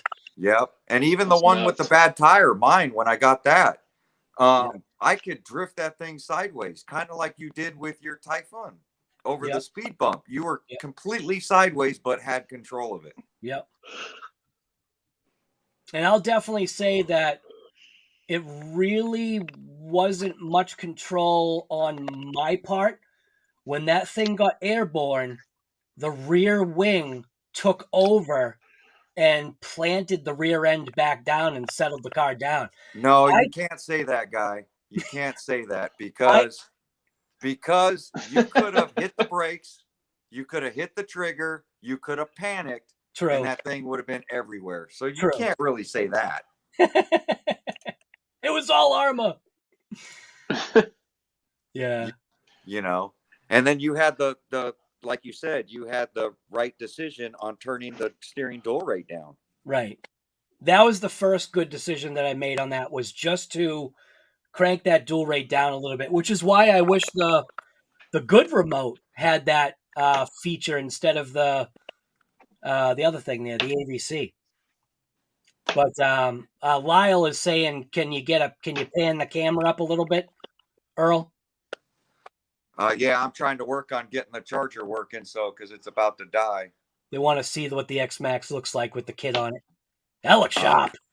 That does look sharp. Yeah. The blue and the black looks really nice. That broken axle still works. Or broken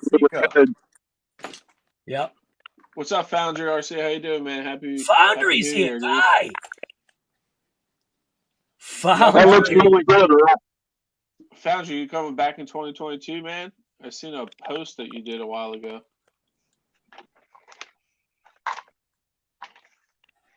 Yes. Earl's Vendetta series is definitely a must-watch. It really is. Yeah. Yep. Yeah, I literally put together a whole series on start to finish to where I'm at up until our rains a week and a half ago. You'll be back. That I like to hear, man. It's nice, Earl. I'm sorry, what's that? Said that wide kit looks nice. It does. It really looks nice. I'm hoping there's a jump this wide that I could actually hit.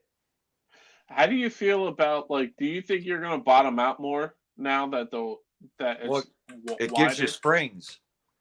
Yeah, but the travel's different now, isn't it though? Because you are wider. Yeah, but I think that's why they added more coils to this thing, because you got to remember, from the spring forward is the same. They've extended it this way. All right. I am curious about this flex though, because that could flex and make the chassis hit more. But yeah, I mean, that's the stock setting for the spring. Okay. And I mean, I don't know. I'm telling you now, you looking at it right now. I mean, you've looked at X-Maxxes for years. How does it look to you? It's impressive. Does it kind of look almost like an Outcast now? No, because of the arch of this and because of the travel that it has and the clearance it has. Right. And that's what attracted me to a monster truck is this clearance, this travel, the big shocks that absorb it, you know, the way the bottom shock is retained in the arm with, you know, a support on each side of it versus the Outcast where they keep having shock shaft issues and shock bending issues. You can see the design is right here and all supported around it. So take that on your roof and throw it off and let me know how it holds up. I'm curious. Oh, we're gonna send it. We're gonna hit the BMX jump and we're gonna send it. We're gonna see if this rips off because that's what I think. I don't know, dude. I think it's gonna hold up pretty well. I think because that C hub is thin. Yeah. And I have a feeling because I was having C hub issues where I kept breaking them off Big Bertha. I remember. Yeah. And This guy has a much better experience this time around. Maybe. We'll see.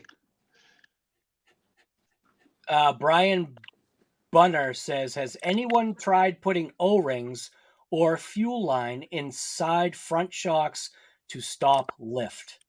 I did it to limit the rear on my Outcast. I put it on the inside. And Earl has done that too. Yep. And Guy's doing it right now on the Slash. Yep. It's a true bump stop. Yep. Won't be long. Man, this thing's dirty. I hate to do this, but I have work. I have to wake up. That's all right. Oh, I knew. In the morning. I knew you were going to take off. But I stayed way longer than I wanted to, but I was having too much fun talking to you guys. Everybody, Happy New Year. Chef. I'm glad to be here. I appreciate you letting me in here, guy. Everybody in chat, have a good New Year. I'll talk to you guys soon, man. Don't forget, as soon as you end, Chef, don't forget to pay your dues for the year. Yeah, I got you. I got you. All right, $99. All right, man. We'll see you later.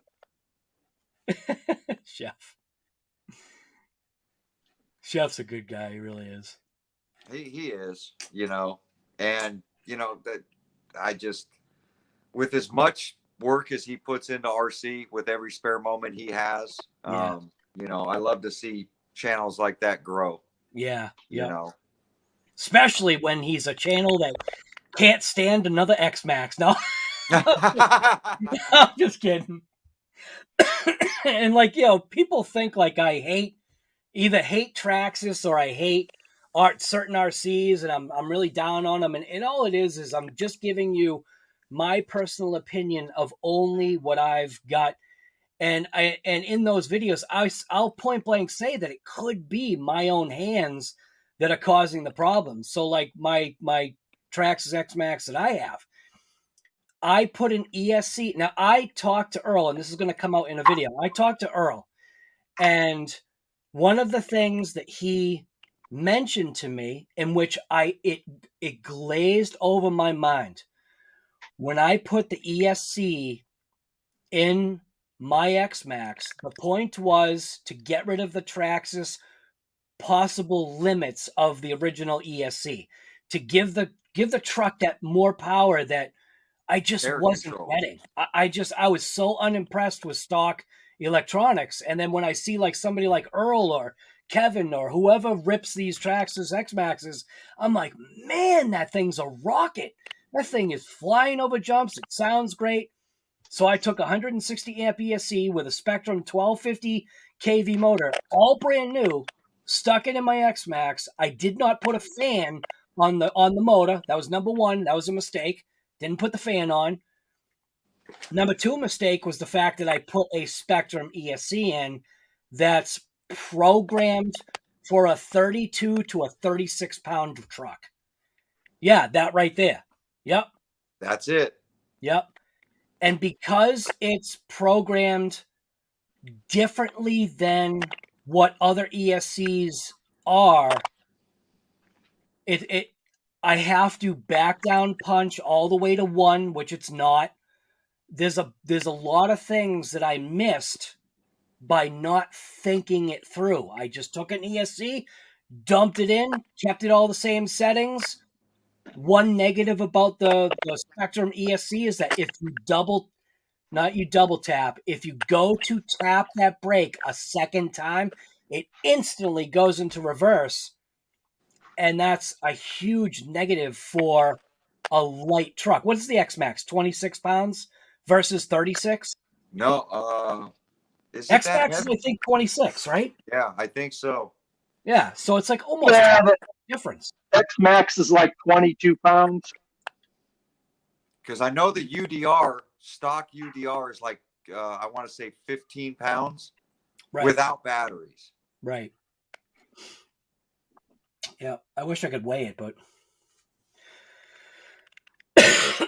yeah, I think the X-Maxx is about 22. I couldn't hear you. What'd you say, Earl? I said the scales I have, they don't go that high. Right. Yep. So you have to, basically, you'll have to stand on the scale holding the X-Maxx. Yeah, I don't have one of those scales.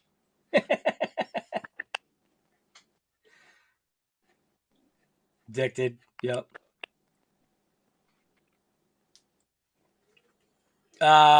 Brandon, you have a judge from GP. You know what? Who might be able to field this question is Riff. Can you see that question, Riff Raff? What question is that? Brandon Snow says, I have a judge from GP Toy. I'm going to run on 3S a 2400 mAh battery. What do you think he'll get out of it? I have no idea what the judge is. Okay. So I do have a GP toy judge. And I think I did run that on 3S, but to be honest with you, I actually don't remember what I got out of it. Is that you, Riff? No, I'm on buds. Scratchiness going on. Yeah, I think it is you. Trying to turn my audio down. I can't hear anything. It did a double talk. There he goes. Earl bumped out. Can you hear me okay? Yes. Yep. Good little basher, yes. It's definitely a fun little car. Yep. Absolutely. I had a little GP Toys, tiny little 128 truck, and that thing was a blast. But I'm not familiar with the one he's talking about. Right.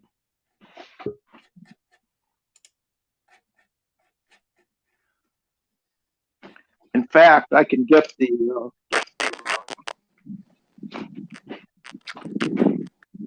Yeah, I definitely think.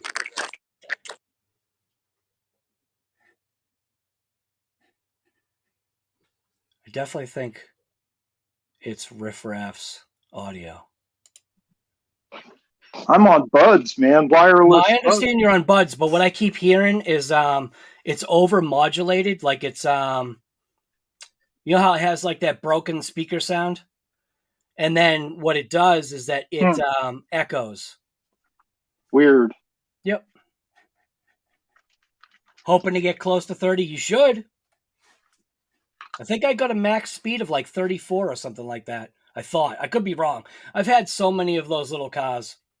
This is the little GP Toys thing I have. There you go. Now, is that just a 2S brushed? Yeah, a little 2S jobby. Runs little Li-ion batteries, 2 of them. Right. There they are. Riff Raff is really cleaning that thing up. Yeah, he definitely is. Yep. Every once in a while, you got to go through your stuff. I don't bother. I just know that it's just going to get dirty the next time. Yeah, I've let this thing go. It's been sitting on a shelf for like 2 years, and I figured it was time to clean it. All those fireworks are doing a number on your dog. Yeah, man. All right. Well, what this was supposed to be was an unboxing. So I've got a couple of things to unbox here. So I am going to see what I can do here. Set things up. So I received 2 boxes in the mail today. One was a shock because the box actually wasn't supposed to be here until the 3rd. I did already crack it open, and then the other box I also cracked open myself too. The first box that I'm going to break into for this year is from Game Changer RC. There's a couple of things that he had sent my way. So I'm just going to pan down the camera so that we can get a look and see what is new from Game Changer. Because Game Changer is trying to always, what does he call it? He calls it changing the game. So this is a little bit bigger of a box than normal from Game Changer. So Game Changer, the way he boxes things up is he really takes the time to make sure that your stuff is going to arrive, I want to say like safe and sound, I guess as you want to say it. Uses a high quality cardboard box. Everything is usually always packed with bubble wrap so that you don't get a lot of shifting. And I did go through this and open it up, and there's one thing in here that actually surprised me. So he knows that I'm doing a limitless build, and this guy, Game Changer, sent me a little bit of a care package. So we've got a switch, which is to connect up a 3S LiPo to the balance port plug. The switch will connect right into one of these fans, but this right here, this is a brand new product right here for Game Changer RC. This is called the incubator. So this does a number of different things. It has one thing specifically in mind, and I've got to check this out myself because while he told me what this thing is for and what it does, I've got some questions, and I need to check this thing out and see exactly what this thing is all about. But what I can tell you is that it's got a heater. So this fan actually has a heater attached to it. This right here is a little adapter plug. This looks like this is a 3S adapter plug. These are kind of like a mesh screen that you can screw down over the plates that he has, so that if you don't want to run the metal screens that he has, or if you don't want to have like an open configuration like he's got right here, he's got these screens that'll filter out a lot of the rocks and debris while still providing flow. So that's another thing right there. He always gives you the zip ties. These things are nuts. I don't know where he gets these zip ties from, but these are the reusable zip ties. Always gives you elastics. Save all your elastics. You got Game Changer fans right here, which these are Basher Queen design, girl made is what she calls it. These are carbon fiber plates that you can buy separately or in a package deal just to kind of like make things, just step it up a notch. But this is the Maximus. So I think the intent with this was to go on maybe a 5th scale or even to go on my limitless build to keep things nice and cool, because the plan is to take that car and really, really run that. And Game Changer's fans are definitely the way for me. They're definitely the way for me to go to keep things cool. And then this right here was a huge surprise. He threw in a LiPo bag. So he's got a thing going right now where I guess the first 25 people, the first 25 people that end up getting the incubator, which we'll go through eventually what this thing actually does. They're going to get a free LiPo bag, which I think is pretty cool. It's a Turnigy bag. But this is a care package. It's Basher Queen branded, 100% official Basher Queen branded stuff that's for the limitless. I mean, this guy just blew me away by sending me a kit like this. I actually do have carbon fiber, so in the event of a crash, what I'm hoping that I hope I never crash, but crashing is inevitable, especially with speed. But right here, yeah, right there. I mean, that's a couple bucks right there. It looks like we've got, it's just a front shock tower and a whole wing kit. So he knows I'm going to crash. Oh, man. Are you kidding me? That's a rear tower. That's a rear tower, and this is a front tower. The steering, whatever the heck they call that, the steering linkage, whatever the heck that is, they call that Ackerman bar or something like the steering bar. That's a top plate in carbon fiber. These are the side wings in carbon fiber. And yeah, and then these are the bottom attachment pieces. So game changer. I don't know if you're there, man, but thank you. Obviously, I'm going to be contacting you about this stuff. But that was a huge surprise to me. So I don't know if Basher Queen's part of that too, or if it was just from Game Changer itself. But that was a pretty nice thing to find. Now this next thing that I'm going to open up, this is from a guy called Robbie's RC. Now I met this guy, or he met me, when COVID and coffee started. So when COVID and coffee started, one of the things that he appreciated was the fact that, during the pandemic, it was a place to kind of hang out and to go and to just, not have to think about being locked up in our houses like we were for a time being. So he sent me out a letter, which basically explained why he was giving me all this stuff that he gave me. And some of it was basically saying, this stuff is sitting on the shelf. I heard that this was something that you were looking for. And I got to tell you right now, I could not believe my eyes when I saw, when I saw the box, just number one, when I saw the box and I saw like the price of the shipping cost, it should cost them $50 to ship this box, which that's insane. But what was in the bottom of this box was something that, totally blew me away. And he put like a whole bunch of like what he called a box of goodies. Like everything that I'm doing right now, like it was like, I don't know, man. It was like he did like a grocery list of, all right, RC Guy Garage says he likes Twinkies, so I'm going to mark that off.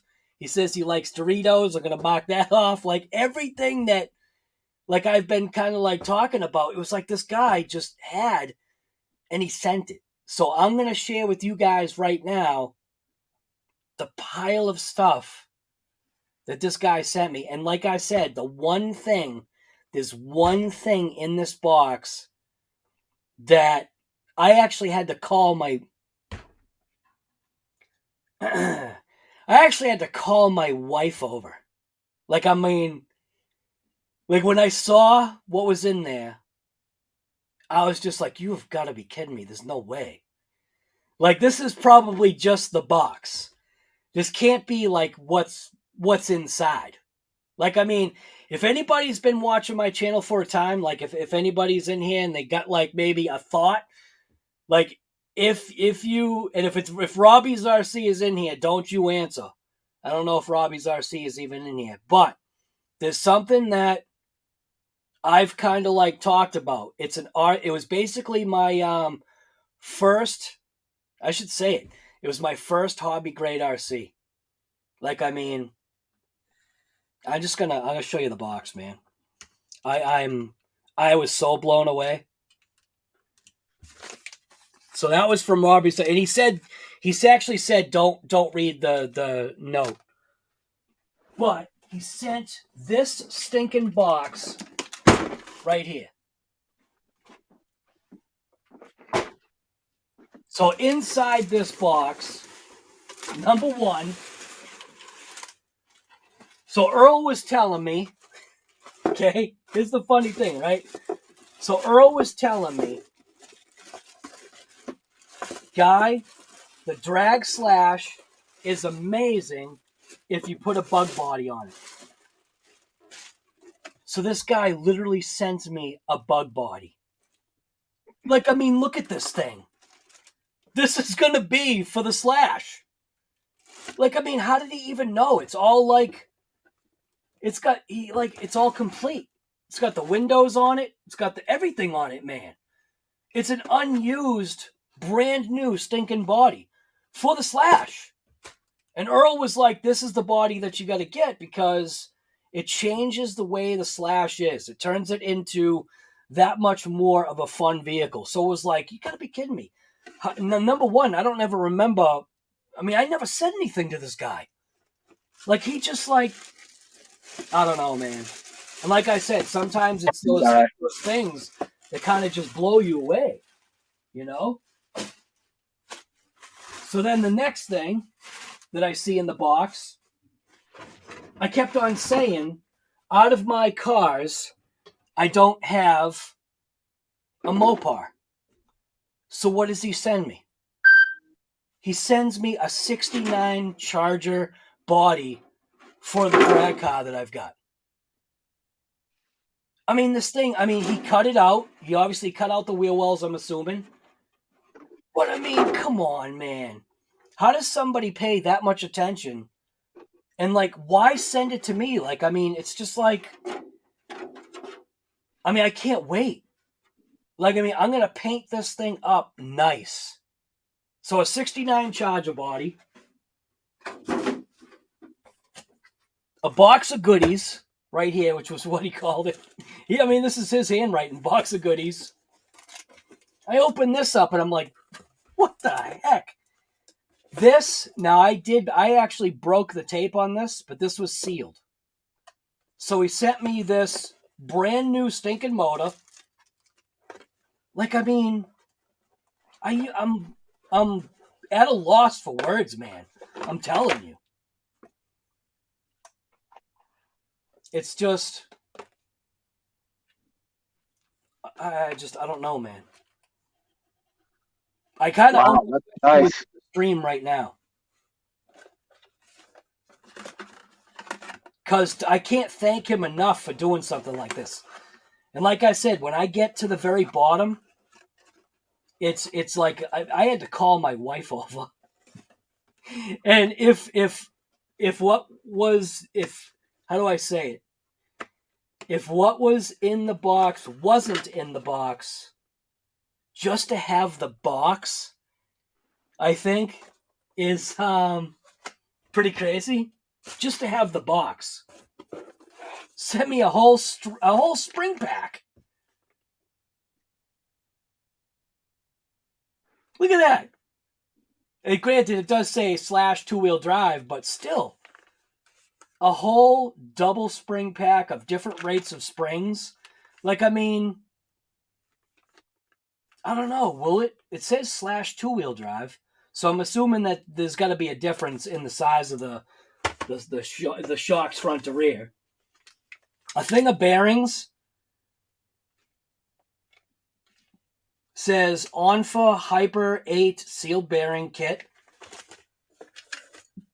A little parts washer. Like, seriously, like, what have I been saying? Like, I'm like, oh, I got to get like a small little parts washer so I don't have to use this thing. Right? Because what was I complaining about? I'm like, oh, the diffs kind of like don't really fit in here. And so the dude sends me this little tin that's perfect for throwing a diff in and cleaning it. I just, like, sometimes, like, all you guys, like, there's so many times that people pay attention. It's crazy. I just don't get it. Then there's this thing right here, which this is just a little aluminum servo arm. I'm not sure what this is or what it's for, but a little aluminum servo arm, a Traxxas roof skid, for which I'm not sure what this is for. This might be for This might be for the, it says skid plate, roof body, green. So I'm not sure what this is for. I suppose this might be for the, kind of almost looks like the Summit. Kind of almost looks like a Summit thing. But a roof skid, like this thing. This thing is mint. Like I almost can't wait to take a diff and just throw it in here. We got 1/8 nitro exhaust rebuild kit. I might have to throw that to Chef. And a little kill switch. Little fail-safe kill switch. So that was incredible. Like, I mean, just this right here is awesome. I mean, just this little can. I mean, this might even be like a, it's an aluminum tin. It almost is like one of those cat food containers. But it's perfect. Look, I mean, he saw, you know what I mean?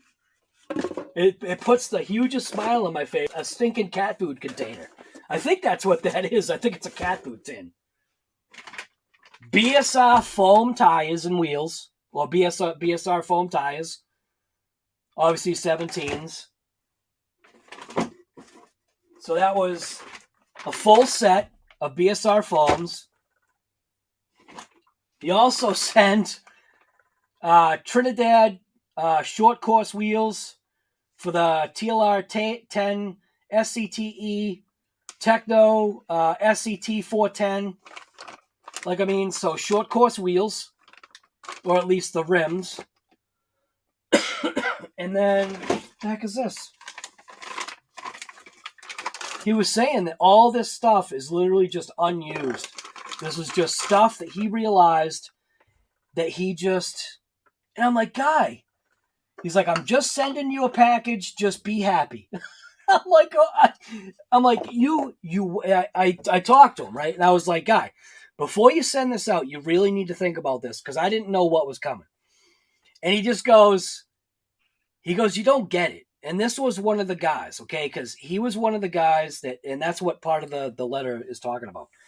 He was like, your COVID and coffee, like, gave me a place to go. It gave me, like, not a reason to live, not that kind of thing, but it was just like, he was like, I had something to, like, look forward to when I'm, locked down in my house. And I thought, man, the comments that were coming in was just like, this is crazy. Like, I mean, there's that many people. I mean, even Earl said it. Earl was like, you don't realize, guy, what you did for some people, that having that show every single day was something that people looked forward to. He goes, didn't you get it? Like, you had like 100 people in there. Like, people loved the fact that you did a show. And it was just like, and I am going to do like COVID and coffee things at some point, just as like a remembrance. And probably the only people that will buy that merchandise are going to be the people that were kind of like part of that show. And it was like, and that's kind of why it still stays. And I kind of like was going back and forth. Should I keep COVID and coffee? Should I let it go? You know what I mean? And people are like, no, guy, just keep it going. So COVID and coffee is literally here to stay. It's not every day, because it can't be. We're not all locked up anymore. But there's one more thing that's left in this box. And I think I need to clear off the bench to take it out to show you. And like I said, this was something that I called my wife, and she didn't get it. Like, I mean, she got it after I explained it to her. But I don't know if anybody said anything about if they think they know what's inside the box. But I'm going to take the box off of here, clear off. I'm going to take it out of the box, so hopefully people can't see it. And I'm going to put the stuff back in here. I was just like so blown away by somebody else's generosity. Like I said, this stuff is from Robbie's RC. So I just totally blown away. So this last thing is something that it's on deck right now. And everything that I can tell from this box is an original. And the reason why I say it's an original is because the condition of the box and the sticker that's on the box. Now, I could be wrong. I'm no forensic scientist or whatever the heck that is. But the thing that is on this bench was literally the thing. So I'm going to just jump in the chat just to see if anybody had I'm going to see if anybody has an idea of what they think it might be that's on the bench. Is Tony saying SCX24? I hope not. A new X-Maxx. Right. A new X-Maxx. Right. Yep. No, it's definitely not. It's not an X-Maxx. No. I already got one of those. It's actually something that I don't have. Techno. Oh. Somebody already said it. I'm looking through the comments. Somebody already said it.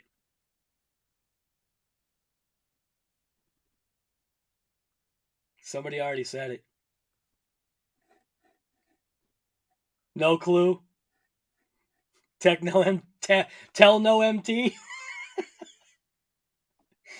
So it's not a wide kit because the wide kit is sitting right there on the wide max. Easy Rider, you're close, man. I think people kind of get it. Savage X, no, that's Chef. That's Chef all day. All right, I'm gonna.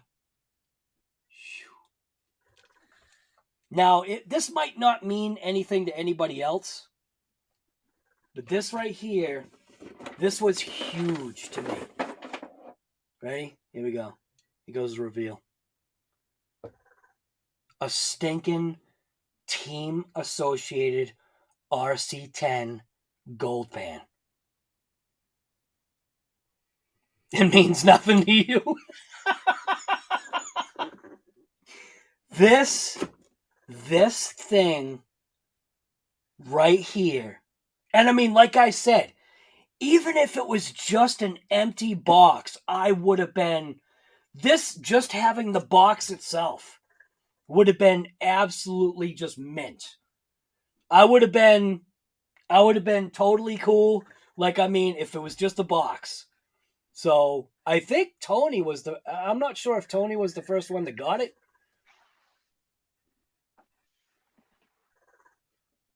I think Tony might have been, because I like how he said that, don't be a retro gold pan. I don't know if anybody else got it. An upcoming build. Kind of. COVID and coffee. I gotta tell you, I like these comments about COVID and coffee. COVID is not going away, so why should the show? Right. Shame you can't moderate, right?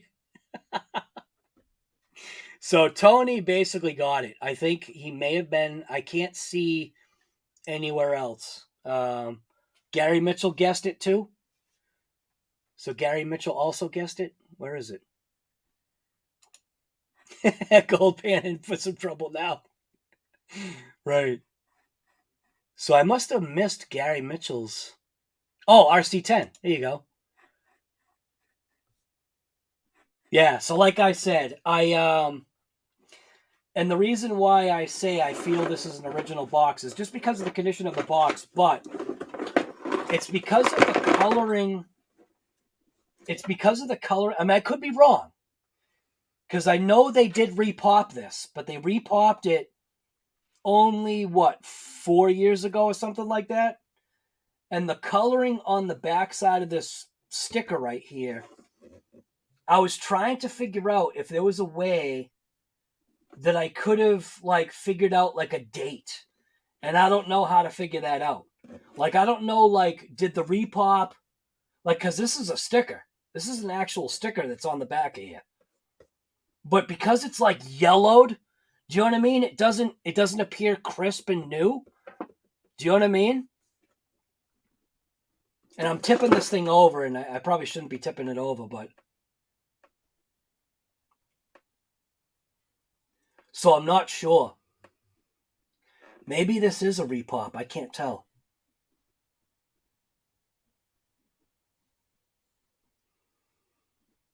I don't know, man. I wish I knew. I wish I knew how to tell, like, if this was... Because I don't know what to look for. And he said it's not... Well, all right. I'm just going to open it. So when I opened it, even though it doesn't have the original wheels, that doesn't matter. The fact that this car is here is like one of those, like, wow. You know what I mean? Like, even the plastics are, like, yellowed. You know what I mean? So I don't know what that means. I don't know if this means that this is, like, really old and not run. I just don't know. But this takes me back. I mean, look. This is original. This has to be original. Look at this. This has got to be original arms, man.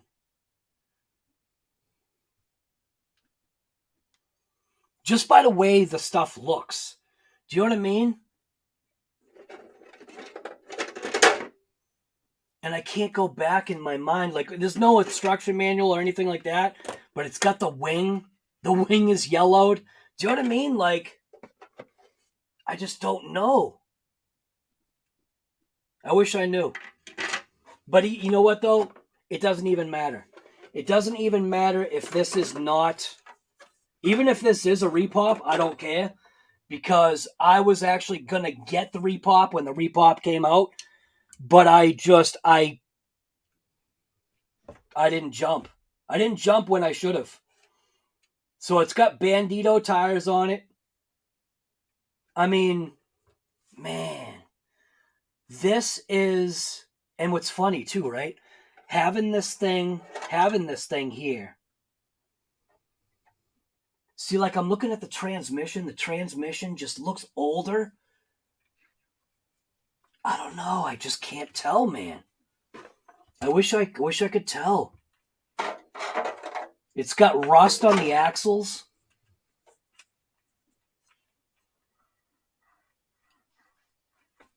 Man.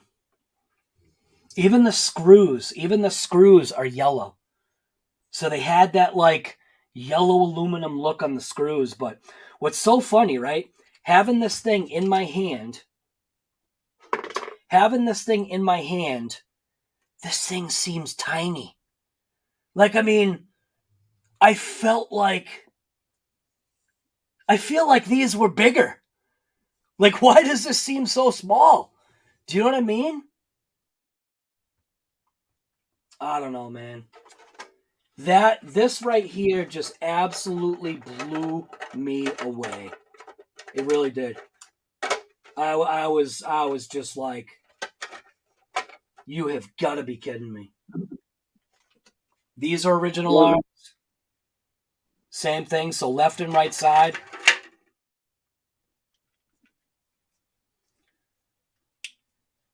Very.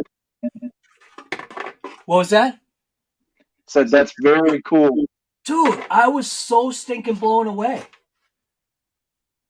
The rear wheels. So I still have to get parts for this thing because there are things missing. There is a bearing kit in here. Extra bearings, some bushings. You can see some of the bushings, some of the older bushings. So I don't know, man. It just really, it took me back, man, because you remember, you know, at my age, when we got our RC cars, this is what it came with. It came with bushings. And you had to buy a bearing kit. Do you remember that, Riff? Oh, I don't know if you remember that. oh yeah. So, but given that, I'm not. They still come with bushings. Oh, right. The Tamiya or Tamiya or whatever that they are. Yeah, they still come with bushings. Yeah. So I don't know what to do, man. I feel like I want to put a power system in this.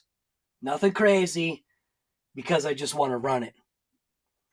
So I will be on the search, obviously, for, you know, original, you know, tires and wheels to see if that's something I can find. Just to bring it back. Like, I mean, when I'm looking at the plastics just kind of like, they seem to have not a new, like, it looks new, but it doesn't. Ah, my God. Maybe I'll just run it just the way it is right here. Nothing crazy, just to run it, But this was effectively my very first hobby grade RC car. Was the Team Associated RC10 Gold Pan. This like brings back like just memories, man. This is like, this would be like me finding my mother's '69 Camaro. That's what it's like. And I actually do know where my mother's '69 Camaro is too. Unbelievable. Unstinking believable. Just the generosity. It's just insane. And his explanation, because I did talk to him, his explanation was, like I said, you know, he was like, you know, you gave me a place to be, something to do, something to look forward to. He said, I had it sitting on my shelf and I knew that you wanted it. And it was just like, but guy, you know what I mean? You could have sold this. You could have given it to a family member. And he was like, I don't have any family. You're basically my family. And it was like, that was just crazy to hear. So there is another thing right there. I don't know if I should bother unboxing that thing, because that just doesn't have like the punch that the RC10 does. So, yeah. I feel the same way. COVID and coffee was my family during this past year, man. Right. Really appreciate it. So, do I think Traxxas? Oh, the wide kit? Yeah, well, actually, we kind of talked about that, if that's what you're talking about.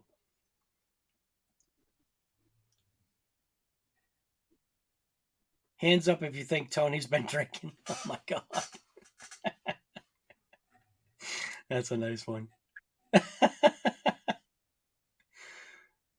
He's of age, isn't he? I think he's of age. Earl's not here anymore. Well, Earl might be in the chat, but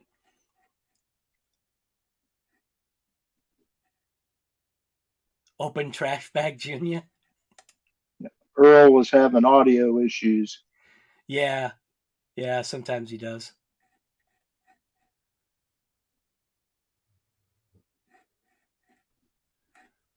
Let's go through the chat here. Vintage right there, vintage off-road. Might be worth running. I think he's talking about the RC10.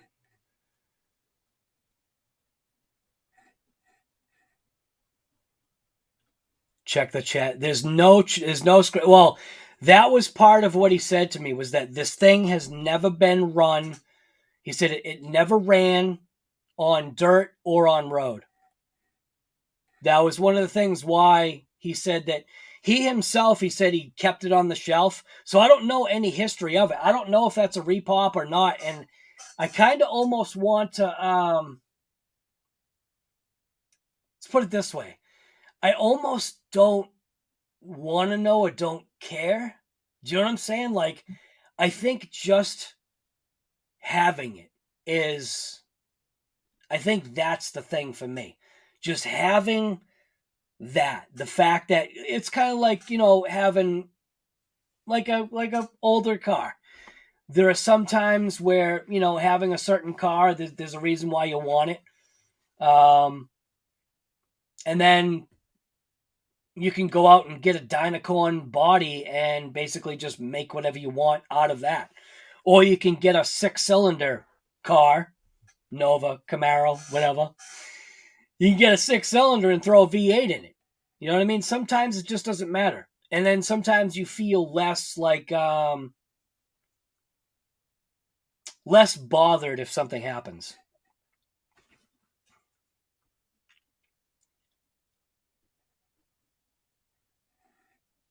It's the thought that counts. I think that's what you're talking about. George McFly. I like that name. That's funny. Tony's sucking down the Long Island iced teas. Nice. Don't forget to smash that like button, folks. Let's see. Brings you back to the old Red Tower Hobbies advertisement in the RC action magazines. Yeah. What's funny was that we had that conversation on a live, talking about, like, you know, when you're in school or whatever, supposed to be studying, you know, during study class or whatever the heck it was. I had Carcraft and Hot Rod magazines that I was going through. And RC Car Action. I had all three of them. At the time, though, mostly it was Carcraft and Hot Rod. And that was because that's what my family was into, so. 800 kV. 800 kV, that gold pan. Yeah, sure. How fast does it go? How high does it jump? 1717. Don't drive it in here. Right. I'm going back through, like, the comments. Yeah, Tony says it looks original, so that's kind of cool. Tony was thinking to get rid of it. I'm obviously reeling backwards. Brandon Snow had an RC10T. Yep. Yeah. That's a car you wouldn't touch. You would just leave it as is. Bob. What the heck was that noise? Oh. My thing here giving me alerts. I already know it's New Year's. Still wish I had my vintage cars. So then there's two other vehicles, again, going back, because I still have my JRX Pro. So and that's what's funny too, is that I had two RC10s. I had a Kyosho Ultima. Like, what's so messed up, right? And this is what happened for me. Like, I want to say, like most teenage boys, guys, whatever you want to call it, there's two things that you kind of get into. You get into cars and you get into girls. So there's like a fog that is rolling through my head to where I was not heavy into RC, but I was into RC stuff. Because obviously I had two RC10s, I had an Ultima, and there's one other vehicle that I had when I was a kid, which eventually I will get. But for the life of me, like, I mean, I had remotes, batteries, chargers, tools. Like, I had so much stuff. And I have no clue where any of that stuff went. Like, I mean, as soon as I got my car and I got a job and, you know, was out seeking girls, it's like, what happened to all that stuff? I didn't sell anything. And I keep thinking to myself, where would I have left all that stuff? Like, I mean, it doesn't make any sense. That had to have been a good, well, now looking at the RC10 and having it back in my hand, it seems tiny. Like, I mean, it just doesn't, I don't know why. It's not like I wasn't any smaller. I mean, I was full size. You know, I mean, I was the size that well, less weight, but I was full size. I was a full size, you know, kid. So it's like, where did all that stuff go? 2 RC10s, a ton of parts, a Kyosho Ultima. Why do I have my JRX Pro and not the other things? I never sold nothing. So it's like that weird fog. And there is a reason why there's a fog too, because what else do you get into when you're of that age? There's 2 other things you could potentially get into. And I did get into that. So,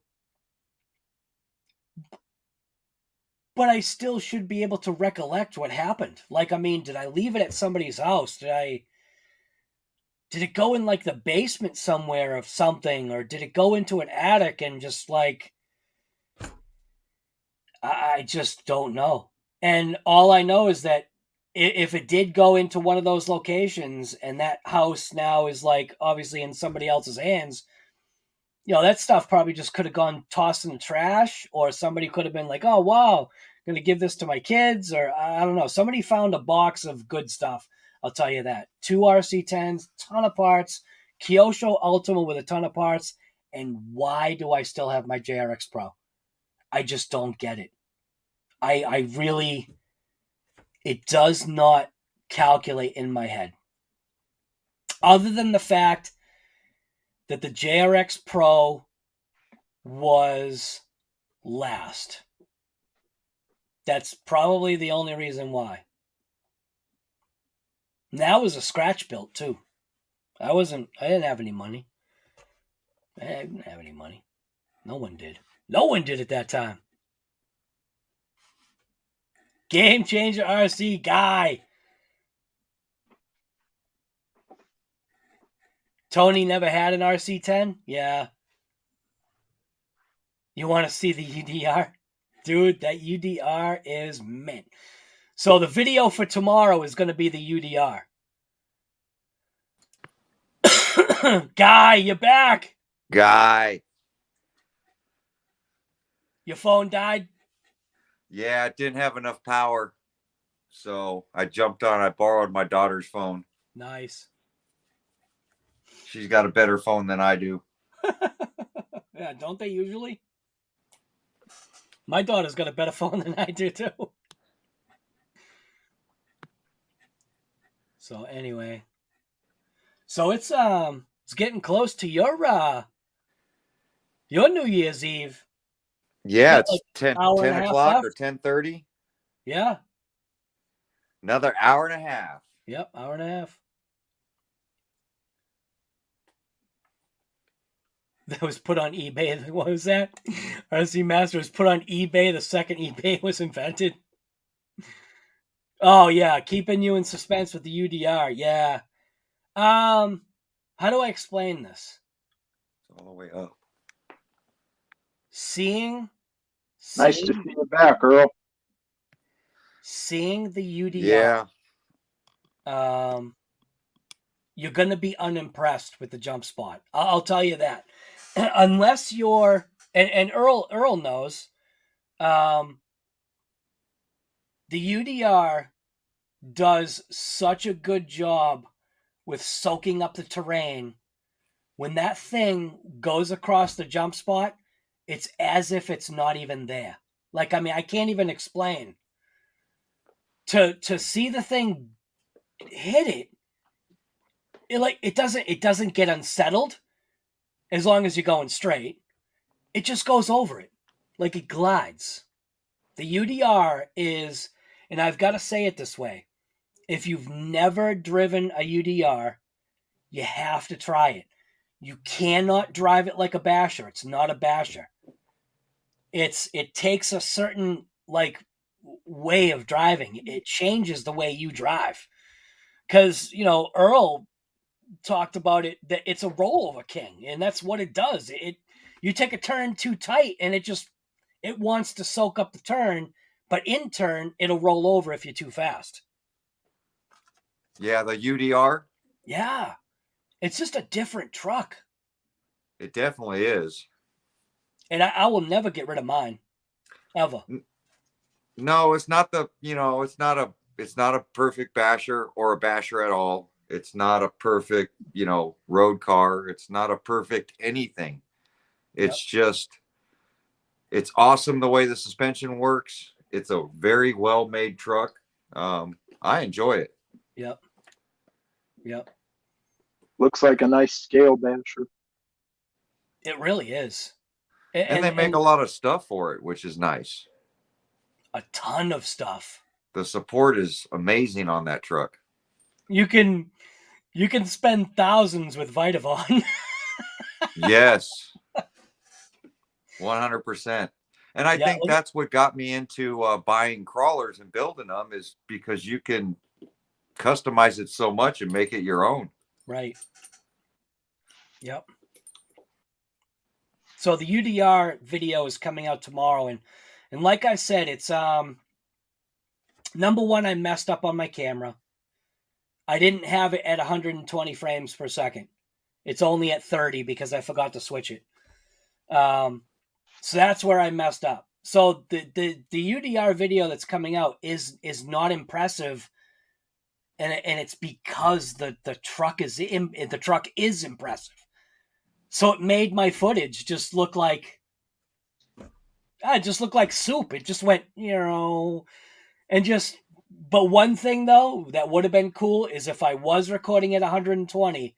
I did at one point. I did the crouch down, and when the truck went over, so where I'm standing in all those videos, to the left-hand side is more of a wider, unsettled, less of a steep slope. They both still slope off, but it's less of a steep slope, but more unsettled. So when the car is coming from that direction, the suspension is just doing everything while the truck is like this. So I could see the front doing this and the rear bouncing up and down, but the truck was just literally like this the entire. Oh, actually, I should say the truck was like this the whole time. Like, I mean, full trigger, 6S. It's got a certain sound to it, and when it hits the jump, the rear wheels just slowly drop out, and as soon as they drop, it's touching the ground, and it just glides. It hits. So let me ask you this, Guy. Yeah. Out of all your RCs, which ones would you restore? The UDR. The UDR. Yep. I have beaten that thing so bad. It now does not have.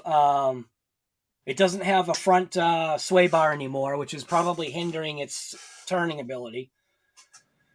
But to bring that back, that would probably be the one, just because when I see it body off, it's not as impressive. And I get why some people run it body off, because there's like 1,000 screws to take off to get to certain things, and I get it. But the reason why I bought that thing was for its look. That was actually why I bought it. Its whole package. The way it looked moving. Traxxas definitely hired professionals to film that whole filming process. That thing just looked amazing. Yeah, I agree. You know, because, you know, like my DB XLE 2.0, I kind of put that back to newish condition. But the UDR is one that, before parts are obsolete, you know, that's one thing I want to do, is get enough parts to make sure that I can restore that to like new condition. Right. So Whistling Lipo is asking Losi SBR 2.0 or the UDR. Riff's taken off. So everybody say, see you later to Riff. Take it easy, Riff. Yeah, good night, fellas. I really had a good time. Happy New Year. Happy New Year to you too, man. It was good having you. Thanks a lot. Thanks a lot. Thanks for having me. You're welcome, man. Have a good one. You too. I mean, Riff with out. the Super Baja Ray 2.0. You got to say it, Riff. Riff to the raft. Riff out. Riff out. All right, man.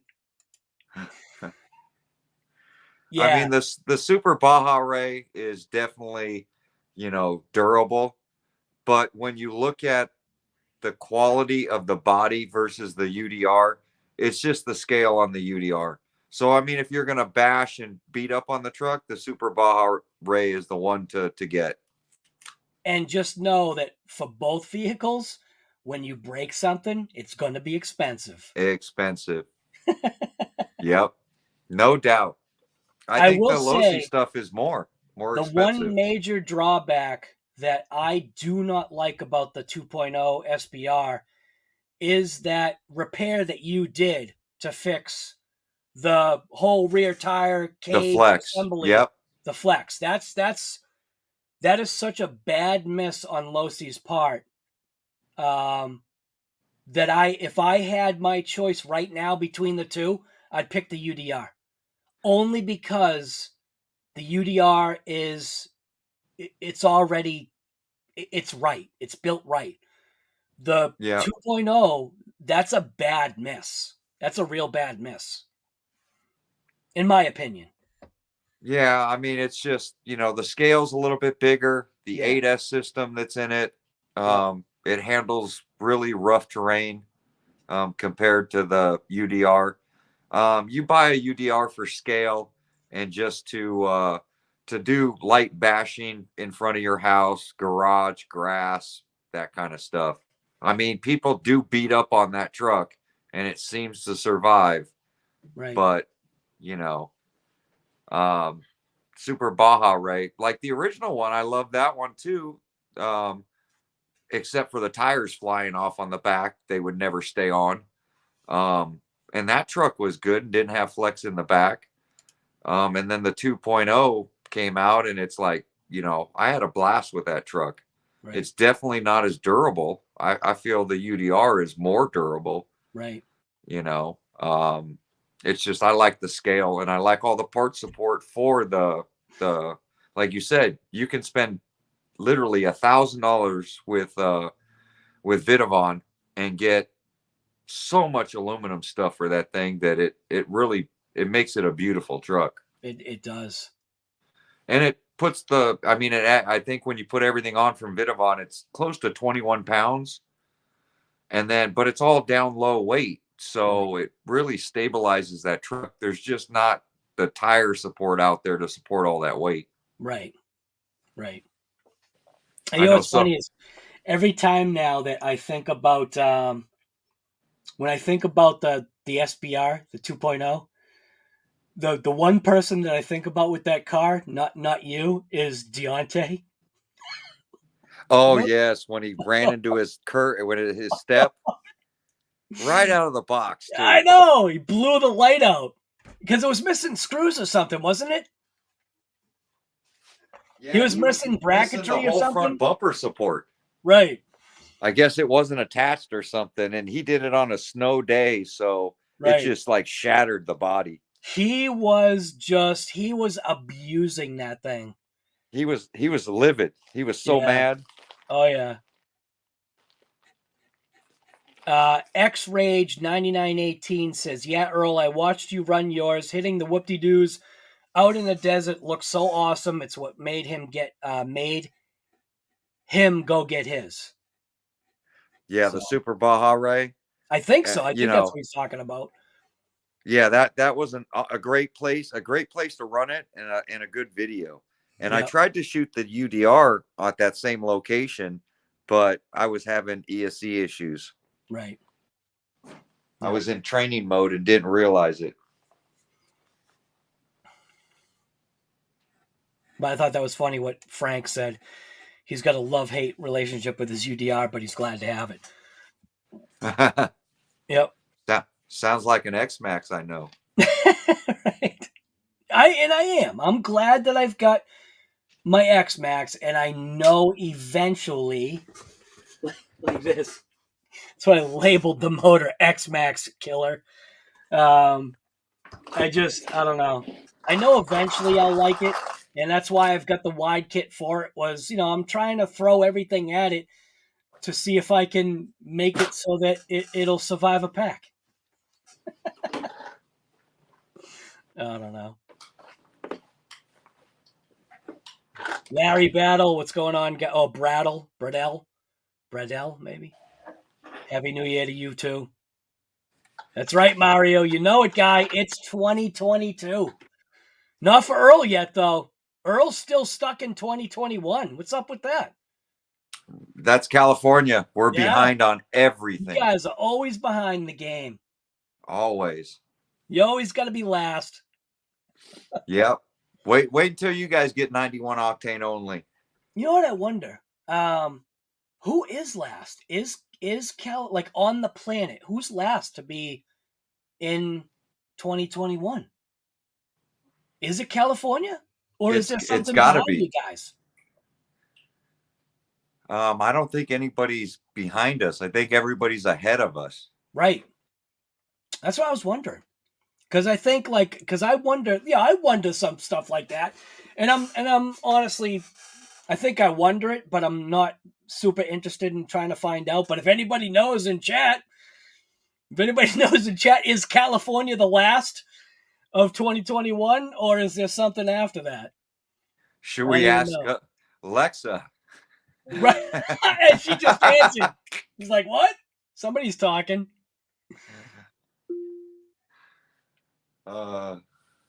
Yeah, Earl gets to wake up to palm trees every day. Yep, he does. Yeah. Palm trees. Actually, no, he doesn't. He gets to wake up to no trees because all the fires took him away. Yeah.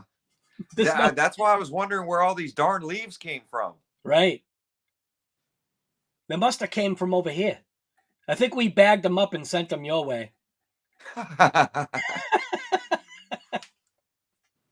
They blew over to your side of the planet. Might be Hawaii. Hawaii. Huh. 8:36. Oh.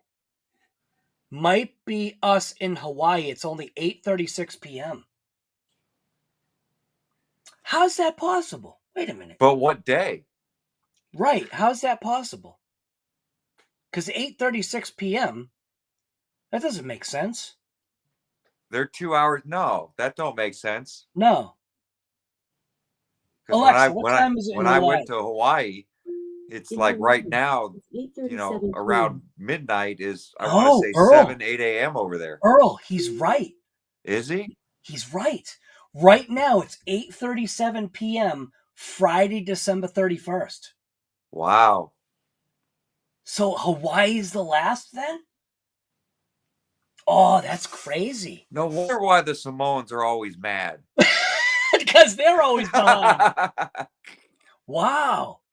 I didn't, what's crazy is I actually didn't realize Hawaii was, and you're close to Hawaii, kinda. You're closer to Hawaii than I am. Yep. Why is Hawaii that many hours away?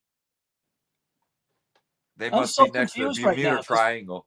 I'm so confused because when I see California, Hawaii is like right here. Yeah, it's like an island off the coast. Yeah, it's just like it's up and to the left. Right off the How coast. is it that many hours away? When I look on the map, it doesn't look like it's that far away. Let me get my globe out for a second. Spin that globe. That's crazy, Francis. Wow, dude, that's crazy. I did not know that. Last time I was in Hawaii was about 10 years ago. Yeah, wow. So maybe longer. People are saying Hawaii is the last. Yep.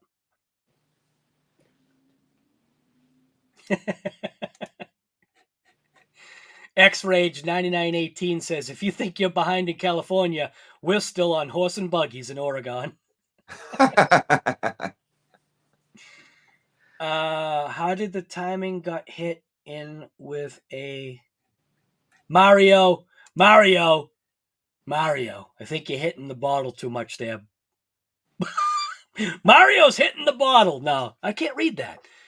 The guy, how did the timing got hit in the with a coconut? With a coconut. Mario, I usually I can translate pretty good. So yeah, so he's saying France is saying it's because he's in the middle of the Pacific Ocean. And you know, it's funny. It's like what I said, because I honestly, I live a lot of my life like this. And that's like a horse with blinders on. I only see kind of like what's in front of me. I don't really see kind of like a lot what's on the sides. And I wasn't very good in whatever class that was, that geography. I wasn't really very good in geography. So when I see California on a flattened out map, I literally just see Hawaii just up and over to the left a little bit. I thought Hawaii was like in the same ish time zone. I didn't realize it was that far off. Yeah. That's crazy. I mean, I never thought about ever leaving California at a younger age. So right. I didn't really look at things that were going on around the world. Is that a good way to live, Guy? For me, it's worked. It has worked for my entire life. It's not that I'm completely blind about the sides. It's just that the majority of things, it's just like what's right here, what's right in front of my face.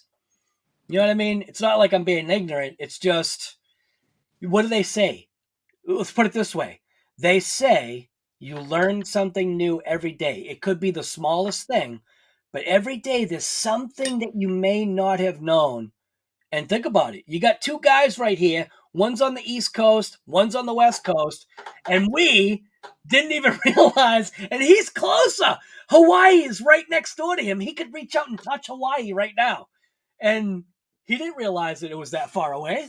No. I didn't either. Dude, that's crazy when you think about that, though, Earl. Think about the distance from where I am to you. It's only a 3-hour time difference. They're a whole, how many hours away? 8. You figure it's 8, 9, 10. That's a lot. 10. Yeah, it's 5 hours from you, 6 hours. That's crazy. Yep, that's why we're really pissed. Almost Japan. Dang. Oh, yeah, right. Actually, where was it that had that nuclear issue?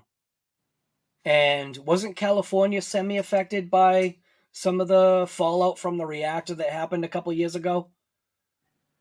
I don't remember. Well, maybe it was Hawaii was affected, but I think they were saying like the way the way the wind travels or whatever, some of the stuff that had happened in somewhere over there, wherever the power plants were, where they had a nuclear meltdown. Well, I know Mexico's like that with California. Anything happens over there kind of blows right over into California. Here's a good one. So how far of a drive is it from Australia to Hawaii? Oh, you ain't driving, that's for sure. Unless you got, unless you have an amphi car, then you could drive. You remember the amphi car, right? The what? Amphi car. Oh, yeah. Yeah. Go from land to water. Land to sea. Yep. Yep. They've become popular the last few years. People are restoring them. Yeah. I think Jeff Dunham, I think that's his name. I think he's into those amphi cars. Yeah. You know, the guy that does the puppets? Oh, yeah. That guy. I think he's into those amphi cars. Yep. Somebody's asking something to do. I think the judge can handle success. No. Now you're really talking some craziness. So did you unbox everything from 2021 that you wanted to get out before the new year? Well, it's already over. Yeah, for you, yeah. It's already over for me. You can base it off California though, because right. We're not there yet. Well, actually, you could base it off Hawaii. How's I that? could. Do you have anything that you want to open up before your end of the year? I did the last thing I needed to open up. When did that UDR show up? It showed up when we were talking about it. Oh my God, I didn't even see it. I just noticed it right now. I was looking at chat the whole time. Yep. Had to put it on the bench so people knew the scale and what we were looking at. People were asking. Now, see, you couldn't. You know what's funny is you actually couldn't fit the 2.0 on there. You'd have to move stuff in order to get the 2.0 up there. No, I had the X-Maxx on here, so. No, I'm saying if you were going to put the two together, you would have to move stuff. Oh, yeah, I'd have to clean off the rest of the table. Yep. So what was unboxed tonight? So we had a bunch of stuff that came in from Game Changer RC. There's one thing that it's brand new. It's called the incubator, and basically what it is there's been a call for colder climates to be able to have a way to warm lipos when you're out, I guess, in the field or whatever. And instead of putting the lipos in your pocket, he figured out a way to either connect it onto an ammo box or whatever. But it's one of his fans connected to a small heating system that runs off a 3S pack, which is pretty crazy. Yeah. So that's something that, I'm going to kind of look into. It is interesting. It is interesting. And he was like, if you do it right, he says it pumps out some pretty good heat, which is pretty crazy.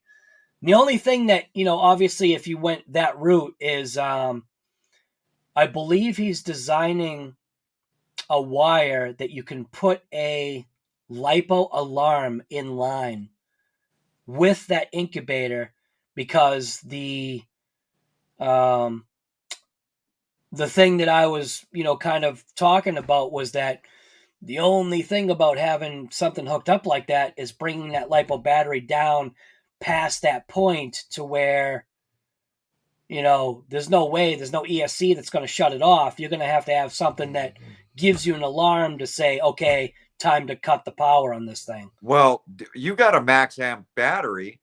It should have come with a little. It does. Yep. It comes with a little alarm. Yep. Where is it? I just saw it too. And those things are like, I want to say $2.99. You plug into the balance port. Oh, I just had it. Yeah, here it is. Is it actually an alarm? Yes. When it gets to dangerous low voltage, it'll scream. I actually, on my speed cars, I would wire that to max amps little thing. And when it got to 3.2 a cell, it would sit there and just beep. Okay. Yeah, so something like that.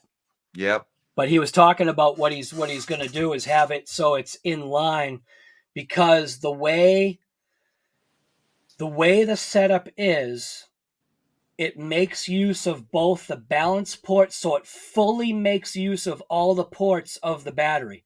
Yeah. So the heater connects into main power and the fan connects into the balance port. So it's a full. Yeah. So you got to get a Y off the balance port and plug that thing in. Right. Yep. Right. Which he's also going to provide something like that too. Yeah. That would be pretty cool. Huh? What was that? I'm sorry. I couldn't. That would be pretty cool. Right. And then I opened up another box that a subscriber had sent to me that had, basically the best part. I mean, all of it was awesome. So you weren't here. I think you had issues. Your phone died. Yeah, I was in the chat. I saw the bug body. Yeah, he sent me the bug body that you've been telling me that my Slash needs. Oh yeah. Like, this guy was like dead on sending me stuff that I've just been like talking about. Like, oh yeah, Earl's like, yeah, you got to get a bug body for them. Like, yeah, you're right. Because, he was saying that it changes the bug body, completely changes the way the Slash. Yeah, there we go, right there. The bug body completely changes the way the slash is.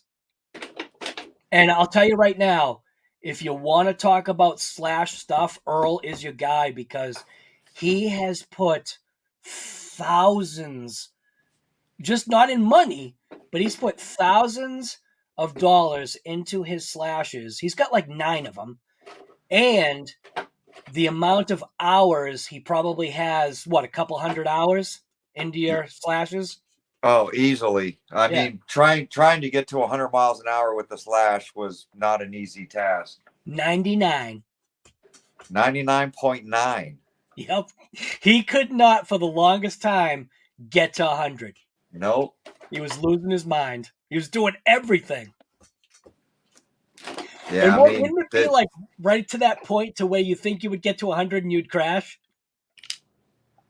Tell me that's not an abused My God. RC. That's the worst wiring job I think I've ever seen from you. Right? Well, look where my receiver box is. Right. Right. Yep. You know, Yep. it's, you know, Mamba Monster X 6S. So many things teed off of it because I've extended and tried so much stuff with it. Hot racing or yaw racing fans with a homemade heat sink. Right. You know, still the same old battery tray. Wow. I mean, look at Wait a the minute, open look. Oh, I see it. It opened. Yeah. Wow. You know, that's a special slipper clutch right there. Is that leaves and dirt in there? Oh yeah, that's what I'm saying. Oh my God. And this is a guy that keeps his stuff like, I mean, he shines his stuff, but look at that thing. Yep. It's a mess. It literally got put on the shelf after it's ripped because it's one of those RCs that it just never breaks. Right. The only issue I ever have is the axles, the pins falling out. Right. Yeah. And that's why, because it was the MIPs, right? Yep, the original MIP metal axles. Yep. Because I run this thing on 6S. Yep. So I mainly run it on 4S, but you know, I set it up for 6S and was ripping 6S for many years. Larry Bradell is just saying, why don't you just microwave your batteries? Yeah. You know what? Oh, man. I don't think anybody's ever done that. Has anybody microwaved a LiPo battery? We're not saying to do it. We're not saying to do it. Don't do it. Please don't do that. I should take that off. And don't wear your headphones next to the microwave in the early mornings when you're trying to make something. Do not wear your Bluetooth headphones near your microwave. I realized the other day that the microwave affects the Bluetooth connection. I was like, man, maybe I should step a little bit further away from this 1200 watt microwave as it's radiating into my brain. Yeah, but not the wavelengths from the phone or the earmuffs you have on. Oh, right. Not that. I know, because that was the biggest thing for a long time, was saying that the phones were cooking our brains. Yeah, computers as well. Maybe that's why I've got memory issues right now. Might be. Could Apple be. got a hold of you. Could be. I always got that phone to my ear. And you always got that Apple in front of you editing. Oh, yeah. Now I do.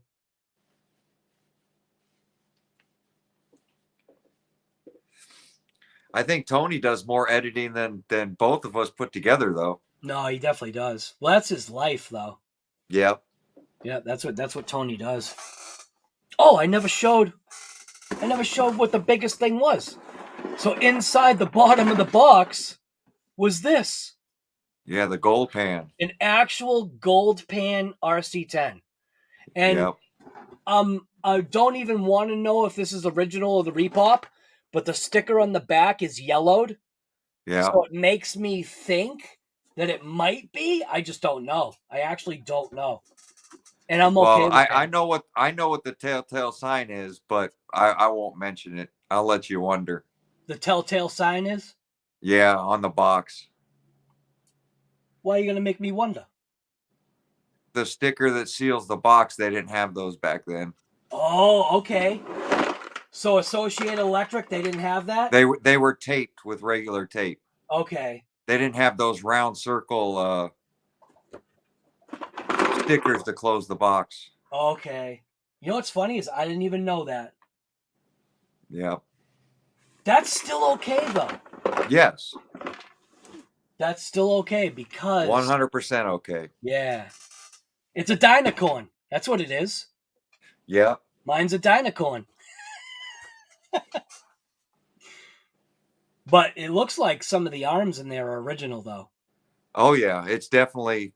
Well, and you got to remember when they repopped that thing, it was all with the original parts, which Right. made the original guys upset, Right. because it was like identical. It was like original tooling and everything. Everything. Yeah. And that's you gotta give it to them. Yep. That's the way to repop something. Right. And when that repop came out, I was extremely upset that I didn't pull the trigger and buy it. It sold out immediately. It was literally, I think I waited, I don't know, I want to say a couple of days to a week when I finally decided to go ahead and buy it. I went right on Team Associated and I went right to it and it was like sold out. And I'm like, you have got to be kidding me. Yep. Oh, I was pissed. I looked everywhere for it too. I can't remember whose video I watched. I wanted to say I watched Tony's or somebody's video like that showed one of them on the remake. Right. And I went looking for it, but I was too late. Yeah. Right, absolutely. It's the thought that counts, right? Carbon date that thing, right? Yeah. But like I was telling you, I had this discussion with you before with Floyd. Floyd has, I want to say, 6 of them. Original. He has 2 of the repops that he bought used, and then he has his original one, and then he has one in the box that's never been anything in it. He's got a box full of these things and parts for them. Yep. Now this question doesn't even apply. Mario wants to know if you're a fan of the Vendetta. Who, me? Yeah. No, he only did a whole series on it. I mean, like I said, I wanted to. Well, I thought I was going to dislike it, but no, I'm a big fan of the Vendetta. Yep. And it hasn't sold like I thought it would sell. They're in stock everywhere. Are they really? Yeah. My hobby shop still has, I think, 10 or 11 of them. Yeah. They put them on deep sale to get rid of them. Did they really? Wow. Yep. Well, you know what, though? It's probably also the time of year. Yes. Christmas is over. People aren't necessarily psyched to get an RC that you really need to run outside on warm weather. Yes. In the cold. And, like you said, sales won't pick up till after tax season at this point. Right. Yep. And that's why I'm praying that people will stay involved, with this hobby. All the new people that came into this hobby during COVID. I hope that we can keep that going and keep these RC shops going. Right. And then the aftermarket like M2C and Basher Queen and Game Changer and all those little guys making parts for us to enjoy the hobby even more. Because remember, before all this blew up, we were stuck with yaw racing fans and power hobby little cheesy fans that would fall apart and no carbon fiber. If you wanted it, you had to make it for your speed cars. And M2C came out. That right there with the carbon fiber with Basher Queen, I am so glad that she decided to. Me too. Because she makes, she's very conscientious about her stuff.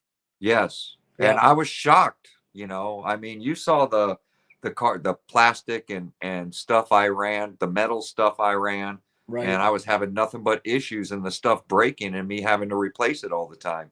Yeah. I put her carbon fiber on and man, I scraped the ground. I hit stuff and I haven't broke it. Right. Barry King's going to need an RC snowblower for tomorrow. Yeah, what I hear, 6 to 7 inches. Oh, my God.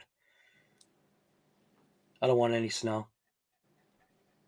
Today was the first day we didn't have rain all day in the last week and a half, I want to say. Yeah. But everything's just so wet. Yeah, every day so far has been wet here. Whether if it's been a sprinkle or whatever, it just seems like the roads are wet. That puddle just doesn't seem to be going away. I'm hoping it's going to be gone. Actually, wait a minute. Alexa, what's the weather today? The current weather is... Yeah, we got to get your road dry so you can run that Vendetta. Today, you can expect showers with a high of 52 degrees and a low of 44 degrees. Did you hear that? Showers. It's going to be showers today. Yeah. The current weather is 44 degrees Fahrenheit with cloudy skies. I heard you. Today, you can look for showers with a high of 52 degrees and a low of 44 degrees. The temperature's good, but... Right now, it's 44 degrees Fahrenheit. She's freaking out. 44. High of 52 degrees. Temperature's good for who? A grizzly bear? Here's something I found on the web. According to She's talking to you. A good chapter is Alexa, defined. stop. Go home. Alexa, tell us about the grizzly bear. Oh my God. Alexa, go home. She's trying to tell me how to make an egg casserole right now. I'll answer as quickly as I can. Oh my God. I'm always learning more.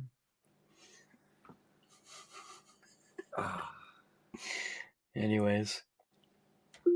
So how many people are still in here? Is everybody still got 72 people in here. That's insane. You It guys is, should it be really in is. bed. I think it was a high of I think it was like a high of like 80 something at one point. No, Maybe I saw over 100. Did you really? Wow. Yes. That is insane. Yep. West Texas, Greg, what's going on, guy? Same to you. We are definitely doing good. Chainsaw, Happy New Year to you as well.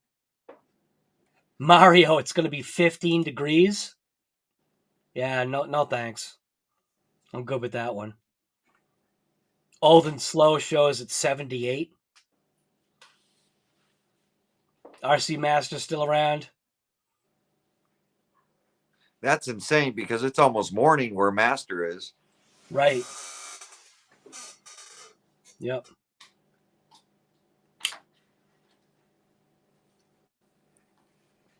I can't read what Sluga says. I passed up coitus? What is that? Coitus? I can't read. Frank, put down the iced tea.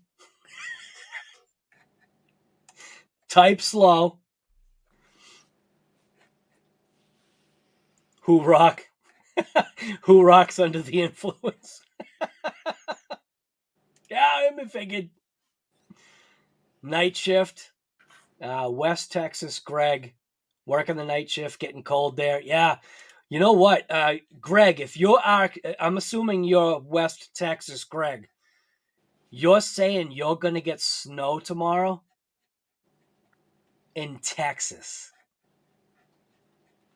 There's not going to be any more places to live on the earth than I want to live. I'm so done with snow and cold and all this other junk. Joe Girding's got snow coming too. Yeah, I think Joe was saying 6 or 7 inches, 4 to 6 inches, something like that of snow tomorrow. Right.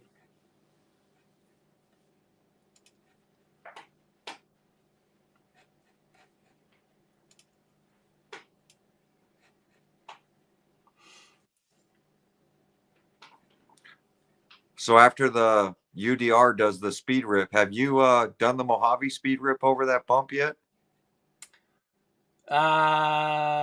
Which Mojave?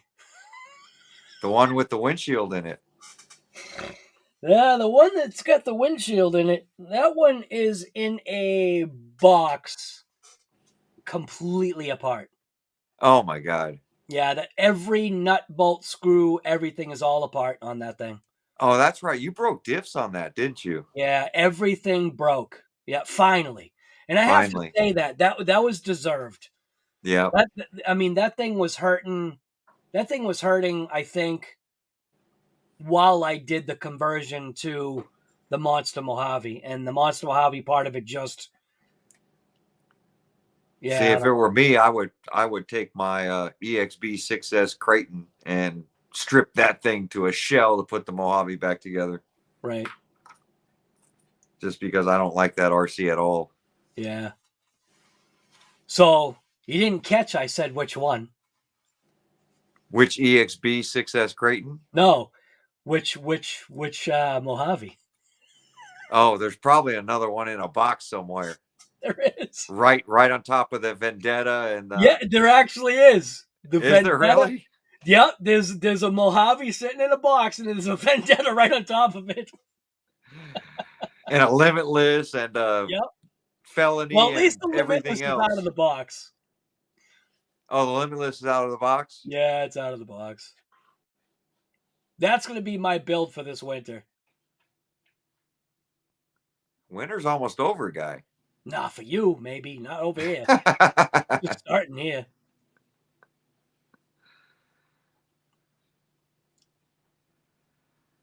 Old and slow. He used to live in Bragg River. I don't know where that is. Does Earl still have crawlers? Yeah, I have 4. Yep. Yep. And are they all built? All built and brand used, except for the Wrath.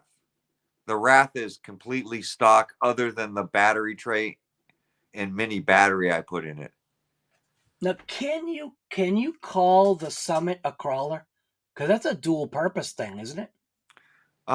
That's more of a trail truck, I guess you would say. Right. With this 2-speed transmission. I mean, I have 2 of those, so one is on 6S and one is stock. I was just gonna say that you've got one on 6S, right? Yeah, and I wish they still made all those aluminum diff parts and stuff for it, especially the aluminum transmission, the 2-speed. All that stuff's obsolete. Ah, that's kind of rough. I mean, they still make the RC, except the company that was doing all those parts stopped, I guess. Because they also made steel axles for it, and I can't find those anywhere. Yeah, Barry King says the Summits are fun trucks. Yep. Yep. Yeah, that's the only one I really had smoke come out of. I had a little micro servo go up and smoke right when I plugged it in out of the box. Oh, I remember that. Yep. I remember that. Yep. Yep. Yeah, Earl's got both Gravedigger and Son of a Digger. One's his daughter's and one's his. Yep. And, I bought those because of Tony, and, I'm glad I did. We can throw them out in the park next to my house and just play. Right. Bring the UDR to a crawling event, right? The UDR. That's like crawling a DB Pro. West Texas Greg just unboxed his 6S EXP Kraton. He's pretty excited about it. That's awesome, man. Yeah. See, definitely. Now those didn't go on sale for Christmas. What? The Mojave EXBs? No, he got the 6S EXP Kraton. Oh, okay. Yeah. And most likely the one that he got is the fixed version, not what we got. Yes. We got to ship all the diffs. Yeah. We got the junk ones. The junk ones. But I mean, you still got to put the aluminum diff cases on it. What's funny is I actually have a set of paddle tires coming that I think are going to fit on the UDR and the Mojave. And I say think is because I couldn't exactly tell. The 17 millimeter X, I think they're going to fit. So I'll be excited for that. Well, they make them for the UDR, which is a specific paddle tire. Right. And then, what was the other one? The Mojave? Mojave. Yep. Yeah, I don't know. Yeah, I'm gonna see. I hope. Yeah, because I know the UDR takes that small center hole. Yep. Where the Mojave takes the big 17 millimeter hole. Exactly. Yep. So, I mean, if it came with the big hole, you just have to use a washer, a big washer. Yeah. Right. RC Master thinks that Tony passed out from the iced teas. Man, Tony was on a roll tonight. I have never seen him like that in the comment section. He probably had a couple. It's okay. He's of age. He's an adult. Yep. No. It was all them Diet Cokes he drank. That's funny. Coke Zeros. Right. The Coke Zeros. Yep. Spiked with a little something.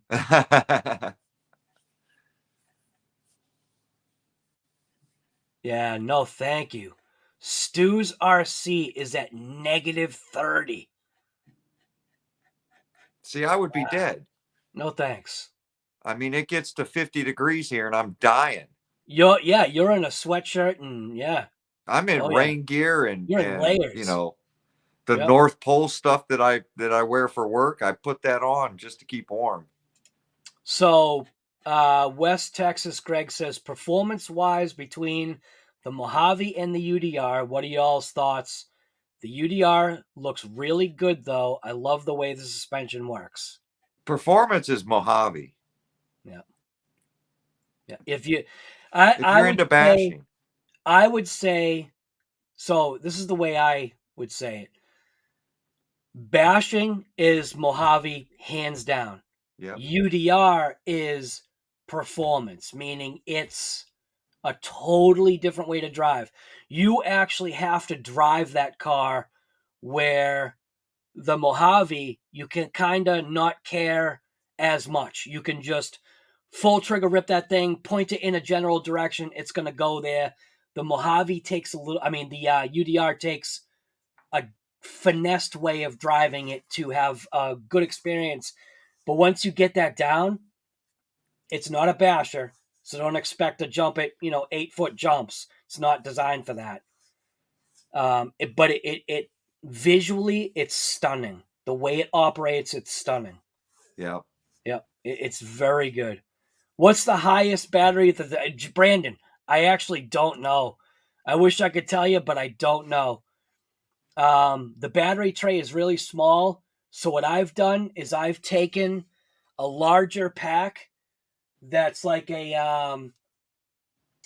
I think I had a small 3S pack that was a Z. I think it was like a, what was it, like a 5,200 milliamp pack. I think it was 3S. It was either 2S or 3S. Whatever it was a good size pack. And I had to use Velcro in order to get it, because that the battery tray is small in that thing. RC guy, what's a UDA? You got to say UDAH. What's a UDA? Yeah. You seen a vid with paddles on a UDR? Seen a vid. Frank Sluga saying something here. On paddles and regular tires in the sand. Believe it or not, the UDR was quicker with the original tires. Wow. Yeah, I think I know that the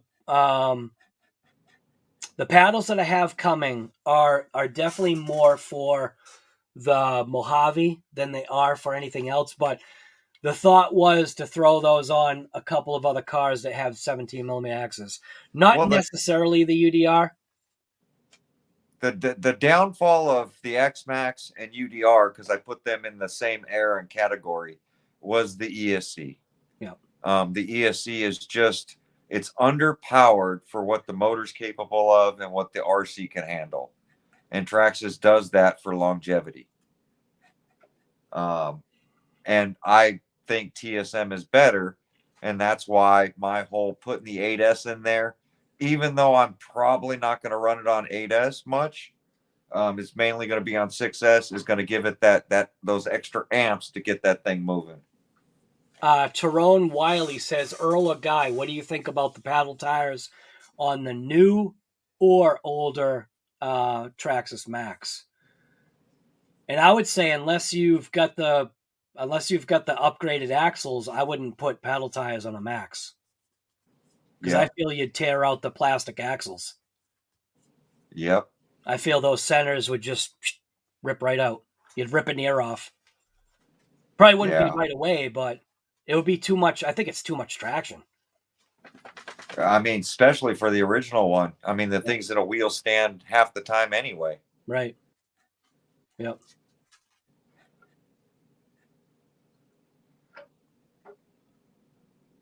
I mean, paddles are great for the sand. And, you know, the backs, the first time I took it into the sand, that sand got everywhere and destroyed that RC. Yeah. Yeah. I've really... I mean, I took my UDR and did things to it that you probably shouldn't. It really put The Jesus walk. Oh my! Well, no, it didn't even do a Jesus walk. It couldn't. That thing drowned in a river. I drove it in a river. Oh wow! A real river. You're giving it a bath. And then right from a river, I started doing jumps with it in sand. Like I really abused that thing. I set up a snow mound in the front of my yard last winter time. Yep. With Big Black, I created this big snow jump, and I took the UDR full trigger over it several times, and it took it. I mean, it took a ton of jumps to finally. And I think what happened is I think the pin got lost. As a matter of fact, yeah. That was the X-Maxx's downfall. That. I think this is it right here. Yeah, here it is. Remember you had asked me if I had broken anything on the UDR, if I broke the drive shaft? Yeah. I think all that happened was the pin came out. Oh, so you can use like a nail. Yeah. Yeah. You could use a nail like the 2.0. Yeah, put a nail in it, put shrink tubing over it, you're ready to go. But because the UDR came with a spare drive shaft, which yours still has. That was another nice thing about the UDR. Yeah. Comes with a full set of usable rear tires, where the Mojave doesn't. Full set of real usable tires and a full usable drive shaft. And a floor jack to put it on. Right, a floor jack. Yeah. Yeah, you're definitely getting a certain value sometimes when you get this traction. Yeah, this thing, and then when you buy the light kit for this thing, it's just beautiful. Yeah, that light kit. Yeah, that is a nice light kit. No, would you say that light kit? I mean, your drive shaft's right here. You know, your tires right here. Floor jack back here.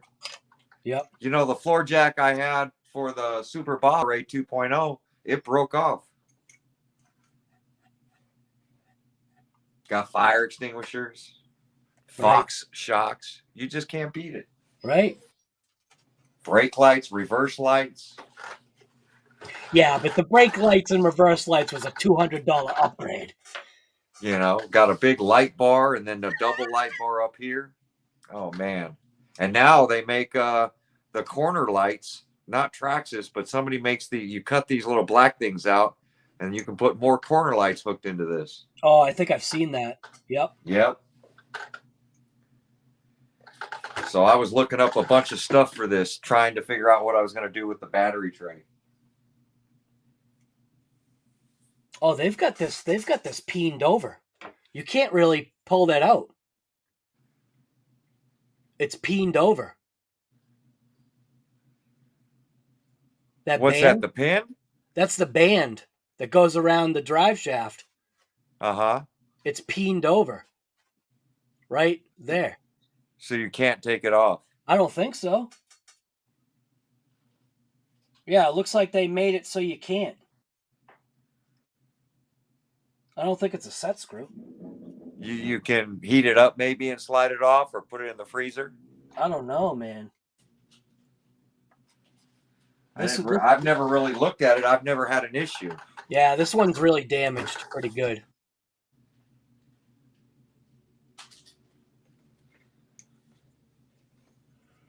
Yeah, the pin actually sheared. That's what ended up happening. The pin actually sheared right off. Yep. Definitely an amazing vehicle, though. It really is. Yeah, see, I thought that was just a clip. It's not, huh? No. I thought it was a band clip, too, but it's not. It's like peened over. One of the little tabs is stuffed inside.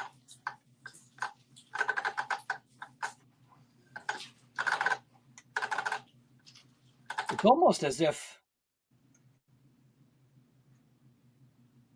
yeah, I don't know. How is that on there? That's funny how that looks. They must have compressed that or pinched that on in a machine. Yeah. That doesn't look like a serviceable part. It really doesn't. No, you're buying that. Unless that's a screw. I don't see it as a screw, though. No. That's punched in. And you can't punch the other side. Nope. Nope, that's a Traxxas. That's a Traxxas piece right there. Yeah, you missed Chef. Sergeant. He had to go to sleep. He had to work tomorrow. Yeah, I feel bad for him, man. He has got to work tomorrow.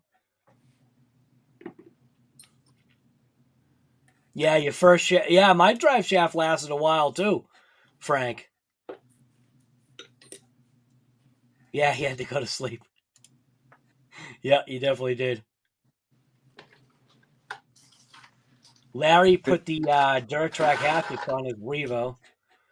Didn't you take the UDR shocks and stick another set on the Super Baja Ray 2.0 or something like that? So what I did is I actually took the Outcast, because the Outcast has the same shocks all the way around. So I went to Jenny's and I bought 2 sets of shocks. One set for the back of the 2.0, the Losi, and they fit perfect. It's like they were made for it. Yeah. So turning it into like a UDR style. Basically, yeah, turning it into a slave shock or piston. Because you didn't put a spring on it, right? Right. Yeah, because there was no need.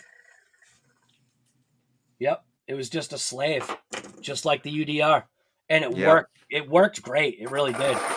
But that doesn't change the fact that rear end. Oh, and I figured that I'm going to do a redesign. Remember how I made this thing right here? So Earl had done a repair, which is a very simple, easy repair. I think what it cost you said $7 or something. Yeah. Very easy repair. So if you've got an SBR 2.0, go check out Earl's channel on his fix for fixing that rear cage, because you're not going to want to do my fix. My fix is way different than his. It works, but this isn't something that somebody can just do like what Earl did. So I'm actually working on another thing. I see no reason why I can't notch out. And what made me think of it is, remember years ago in the pickup trucks when you used to put the roll bars in it? Yeah, they had the anti-roll bar. Yeah, and some of the roll bars would have those stabilizer bars that went down those edges through the of cab? Yeah. Yep. So what I want to do is notch out where the body is, and I want to take a tie rod and basically go from that end somewhere on there. There's got to be a screw that I can undo. I mean, I pulled the body off a long time ago, so I can't remember. But there's got to be a cage screw to loosen to put a piece in there, if I make it or whatever it is. Yeah. And then bring that rod all the way down to about the rear tire carrier, and that will stop that flex. Yeah. Just another thought. Because like I said, this thing, not everybody's going to want to do this. I don't know anybody that would. Just me. Every carpenter will build those things. Piece of wood casing. Just grab a piece of casing and make yourself a chassis stiffener. It works great. But it's just not, I don't know what the word is. It doesn't make sense. It's not waterproof? I mean? Yeah, it's waterproof. It works. Oh, it does? Yeah. Looks like wood to me. It's the impervious. It's the impervious casing. Impervious. Impervious. I don't know. Game Changer's got an imagination. I got to tell you that. Yes, he does. Some of these names he comes up with. The incubator. The incubator. Yep. Well, you thought we all want flex, not in that area, not of that 2.0. That no, because there I mean, go. it was dragging the tires, slowing the RC down. It was creating a big issue. Tyrone Wiley, you said the exact words that could not come out of my mouth.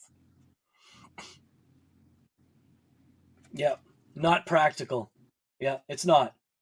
It's perfect. If I could give this to somebody and they could make this out of something, that would make sense. But still, even the way it attaches just is not. It was just something to try. You know what I mean? I couldn't do the same thing Earl did. I had to try my own thing. You know? That's that, and that's the good thing is that, and that's the difference too. Earl did repair that anybody else can replicate, and that's the better. To be honest with you, that's where the better mechanic is, because he saw the issue, figured a way to do it in a way that everybody else could replicate. My way, I don't know anybody that would want to replicate that. You know, it works, and it does, and I'm not, and I shouldn't say it this way, but this actually works better than Earl's, but it doesn't, it's not, it just doesn't make sense. It doesn't make sense for somebody to try to do it this way. No. And there's people out there that make fixes for it now, and some of them, like we were saying, you got to have some flex there. There has to be a give there, because if not, it's going to transfer the damage elsewhere. Right. Where some of those fixes that we did see, it was putting damage into the roll cage, cracking the roll cage, causing an expensive repair when you landed on the back. Right. Yep. And I broke mine, eventually did break mine off Big Bertha. Right. You had to replace like a whole side of the cage, right? One whole side of the cage, because it had cracked it from an 80-foot jump, a crash right on the roof. Mario, I actually already did run the UDR. That video is coming out tomorrow. Yep, we're all waiting for it. It's coming out today. And Guy prepared us. He said it's not at the highest quality film rate. It's at the 30 films per second. 30 frames per second, and it's actually uneventful. So it'll look like one of Earl's videos. It's going to look like one of Earl's speed jump videos. Yeah. It doesn't, because the UDR performs so well, it's almost uneventful. What it will do is it will show you how well the UDR handles that speed jump. No other RC handles it the way that does so far. It makes it look like the speed jump's not even there. Yeah. Did the wheels come off the ground? Huh? Did the wheels come off the ground, or do we have to wait for the video? No, I'll tell you, the wheels definitely came off the ground, but okay. Just because of how the suspension works and is tuned. I mean, that's a lot of travel right there. Yeah. Yep. And basically the way it worked was you got to see, or at least I did, I got to see what appeared like the full rear end drop down. And as soon as it dropped down, because it obviously doesn't drop down with force, it drops down with a slowness. And by the time it dropped down, it was already hitting the ground. But it was so smooth. I mean, look at that. Look at that suspension travel that he's getting. It is unbelievable. I just like how the sway bars come through the body right here. The grasshopper legs. Yes. That's what I call them. They call them the grasshopper legs. Yep. It's just, it's an amazing truck. Everything that went into this was just. Traxxas must have put a lot of money into that. Well, they did have that video where they showed the Ridget, the real truck, hanging from the ceiling, where they copied it and they dropped it to watch the suspension, and then they recreated it with this truck to scale. Right.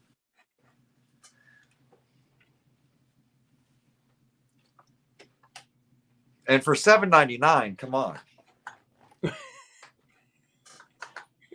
Yeah. It's definitely not everybody's RC truck, because when you think about how you can't use it. Yep. $800, kid. Pretty expensive truck for how you can't use it. Yep. Or how you shouldn't use it. Sorry. Well, and that's where it comes down to, at what point do you replace your RC? Because this one, yeah, you spend a lot more, but I can't see everything wearing out on this to where, you know, it's like all the parts that need to be metal are metal in the right place. Right. Like the motor mount and, you know, the skid plate, and just all the wear items are replaceable and are plastic, and everything that you need longevity is metal, right. Except for the wheel hexes, of course. But they make metal ones. Right. Like what Frank said, the UDR sucks up jumps like butter. It does. It's so smooth. Yep. Yep. He says he can watch. And that's what I was trying to show with the Super Baja Ray 2.0 over those whoops in the desert at, you know, 55 miles an hour. Except the rear was dragging on the sand so bad, it was slowing the RC down. And once I got that fixed to where it didn't drag the sand, the thing was destroying the X-Maxx. Yep. You know, it was great.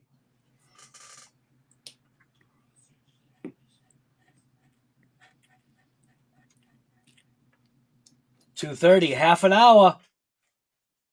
Uh-oh. Half an hour for you. Yep. You have to wake up the kids. Are the kids actually asleep? No, they're all awake. Oh, okay. Are you kidding me? I don't hear any noise. I don't hear any kids. No, nothing. No, they're all they're watching RC Guy Garage on live right now. You figured you'd hear like a fight or something breaking out in the background. You kids, you gotta stop that. No, my kids just aren't that way. Yeah.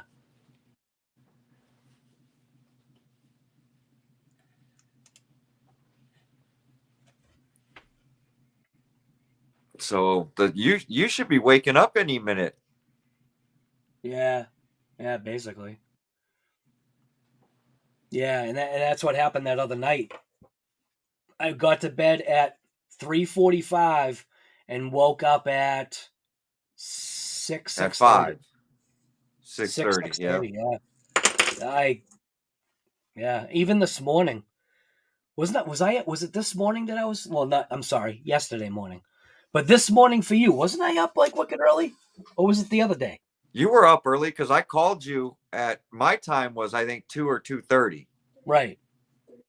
And you were down in the workshop already filming and editing and doing all that stuff. It's crazy. I'm telling you. Yeah, I was having my coffee at, what was it, 5 o'clock? I woke up at 5 o'clock in the morning. Yep. Sometimes you get something in your head and you just gotta get it done. And because if you don't, you just can't sleep anyway. And what's the point? If you try to lay in bed and you close your eyes and all you can see is stuff that you've got to do, you might as well just get it done because you're not going to sleep. At least I'm not. Yep. I'm surprised you're not on the tractor trying to fix the backyard track in all the rain. Monster Jam. Thanks, man. Happy New Year, girl. Girl.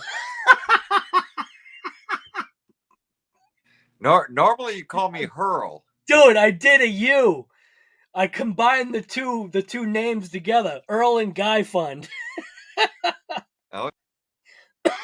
That's funny. Thank you for that, Monster Jam, because I said girl. Happy New Year fun for Earl and Guy. That's awesome, man. Man. Doesn't matter. I'm trying to figure this one out. Old and slow. Happy New Year's, everyone. Yeah, exactly. It's coming up for Earl. Doesn't matter if I spend $500 on a truck or $750. By the time I swap, you sound like Earl right here. I swap in a castle system and set everything up the way I want. I'm usually in the 1K mark anyway, right? That's kind of like what Earl kind of does. Yep.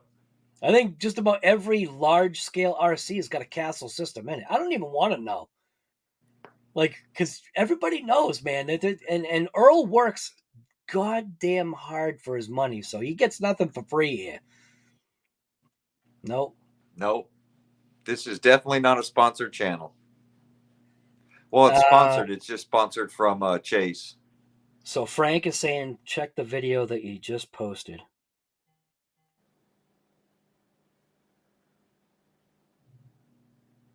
Let's see. How do I get there? Can't even navigate to my own Facebook here.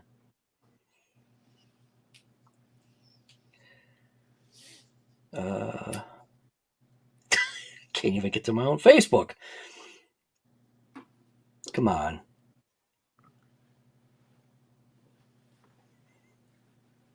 Facebook actually isn't opening. There we go. So Frank Sluga just posted a video. Hopefully it's safe to watch. Oh, there we go. That's a good video. So Frank Sluga just posted this right here. This definitely shows.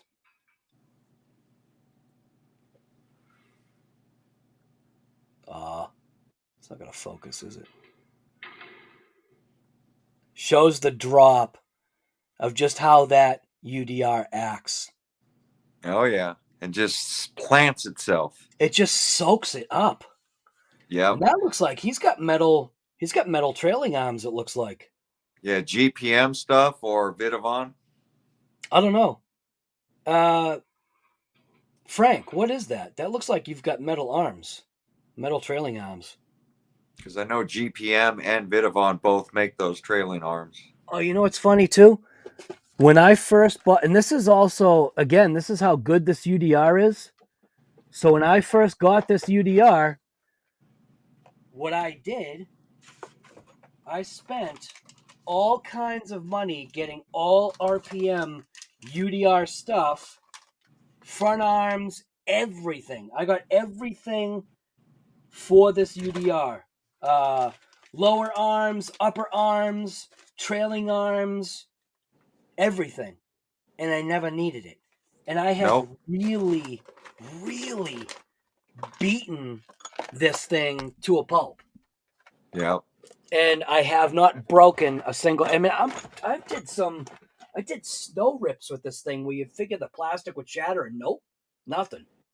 Yeah, the body and cage really protect the RC. Yep, they do. Yep, and I wasn't. I would say that I really wasn't a short course kind of person, other than having the UDR and the Mojave. I think once I got the UDR, I realized the benefit of having that body just surrounding everything. And then the Mojave reinforced that, because then that was a car that you could point in any direction that you wanted to go and just pull the trigger, and all you had to do was just turn left or right while that trigger was buried. Just left, right, maybe kick on the brake once in a while. I was so amazed with the Mojave. And then mine's been on 8S for over a year. Right. You know, ripping wheelies at 55 miles an hour. Yep. Earl's Mojave is on 8S. And it just eats it. Yep. I literally, that's the system I took out of the Kraton, 8S Kraton, put it into the Mojave, and I put a Castle system in the Kraton. Oh, actually, he made the arms out of aluminum channel for the UDR. That's pretty cool. Yeah. Yep, that is cool. Looks right, Barry King. Looks like a cat thrown out of a second-story window. It really does. Yep. How do you send a cash donation? Cash! Oh, you're talking cash now. I don't know. I don't know how it's done.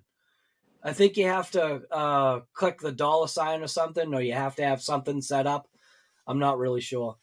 There is you have to have an Apple iTunes account. There you go. There's also a PayPal link, I think, in the description. But I don't you know, I don't need you to send any cash. Everything's cool.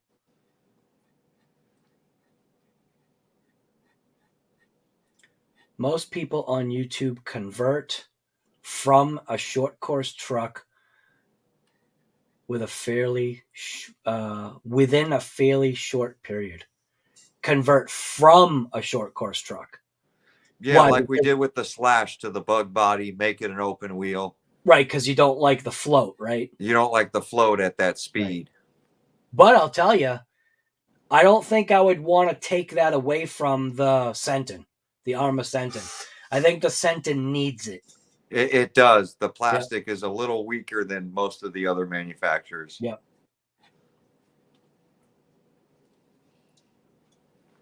But the Big Rock, I mean, does pretty well. Yeah, old and slow. Yeah, actually, Earl had his EXB on 8S as well. Because Old and Slow is saying that his EXB will do rolling backflips at around 30 on 8S. Yep. Yep. Yeah, I usually take all my 6S stuff and convert it to 8S. I don't always run it on 8S, but I convert it. Right.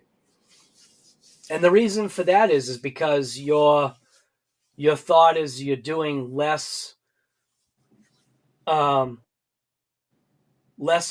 to the components, right? Meaning your ESC and your motor. Yes, and the ESC puts out more amps, so even on, say, 6S, it's still going faster. Yep. And that's why I always leave the original motors in them, and I just overspin the original motors. And that most of the time. And that was my intent with my X-Maxx, was to pull the Traxxas slow ESC out and put in an ESC that would push a 32 to 36 pound vehicle, but that went backwards. Yep. Yeah, your bearing was bad, but you got that fixed now. Right. Yeah, the motor bearing's definitely fixed, thanks to Earl.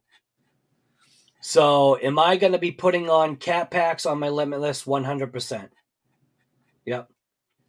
Whose cat packs I'm going to put on? RC guys. They're either going to be my own, or there's 2 other people out there. I mean, there's a bunch of people out there, but there's Phil, there's Flow Pack, there's a couple of other people out there that do cap packs. But I have my own caps, so I thought about just doing my own. All they do is store energy and discharge, so it's easy to make a cap pack. Right, so can't I just take like a capacitor out of a microwave and use that? Well, yeah, depending on the size. 240. 240. You might have to plug in 4 or 5 packs before you can run it. Right. Yeah, right. So Old and Slow. Wait a minute.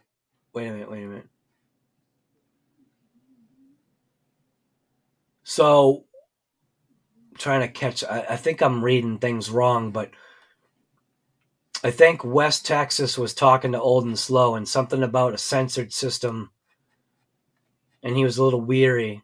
And what I do know is that you're weary on the censored systems on your 1/5 scale. Well, any basher, right? I don't think should have a censored in it. Yeah, because it just breaks. It just breaks the sensor. Yeah. And then creates other issues.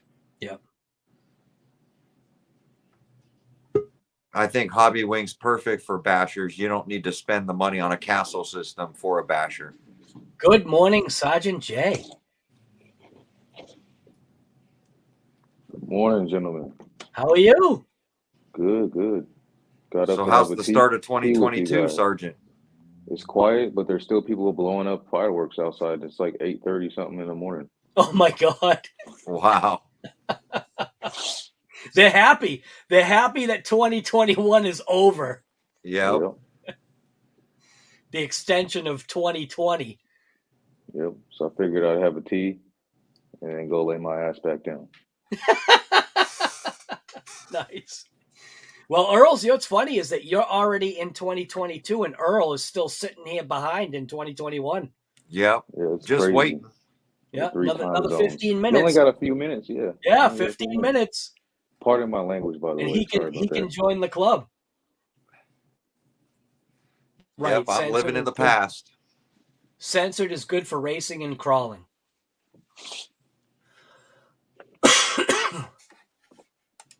So I got some really good bashing in this last few days. My little end of year bash session.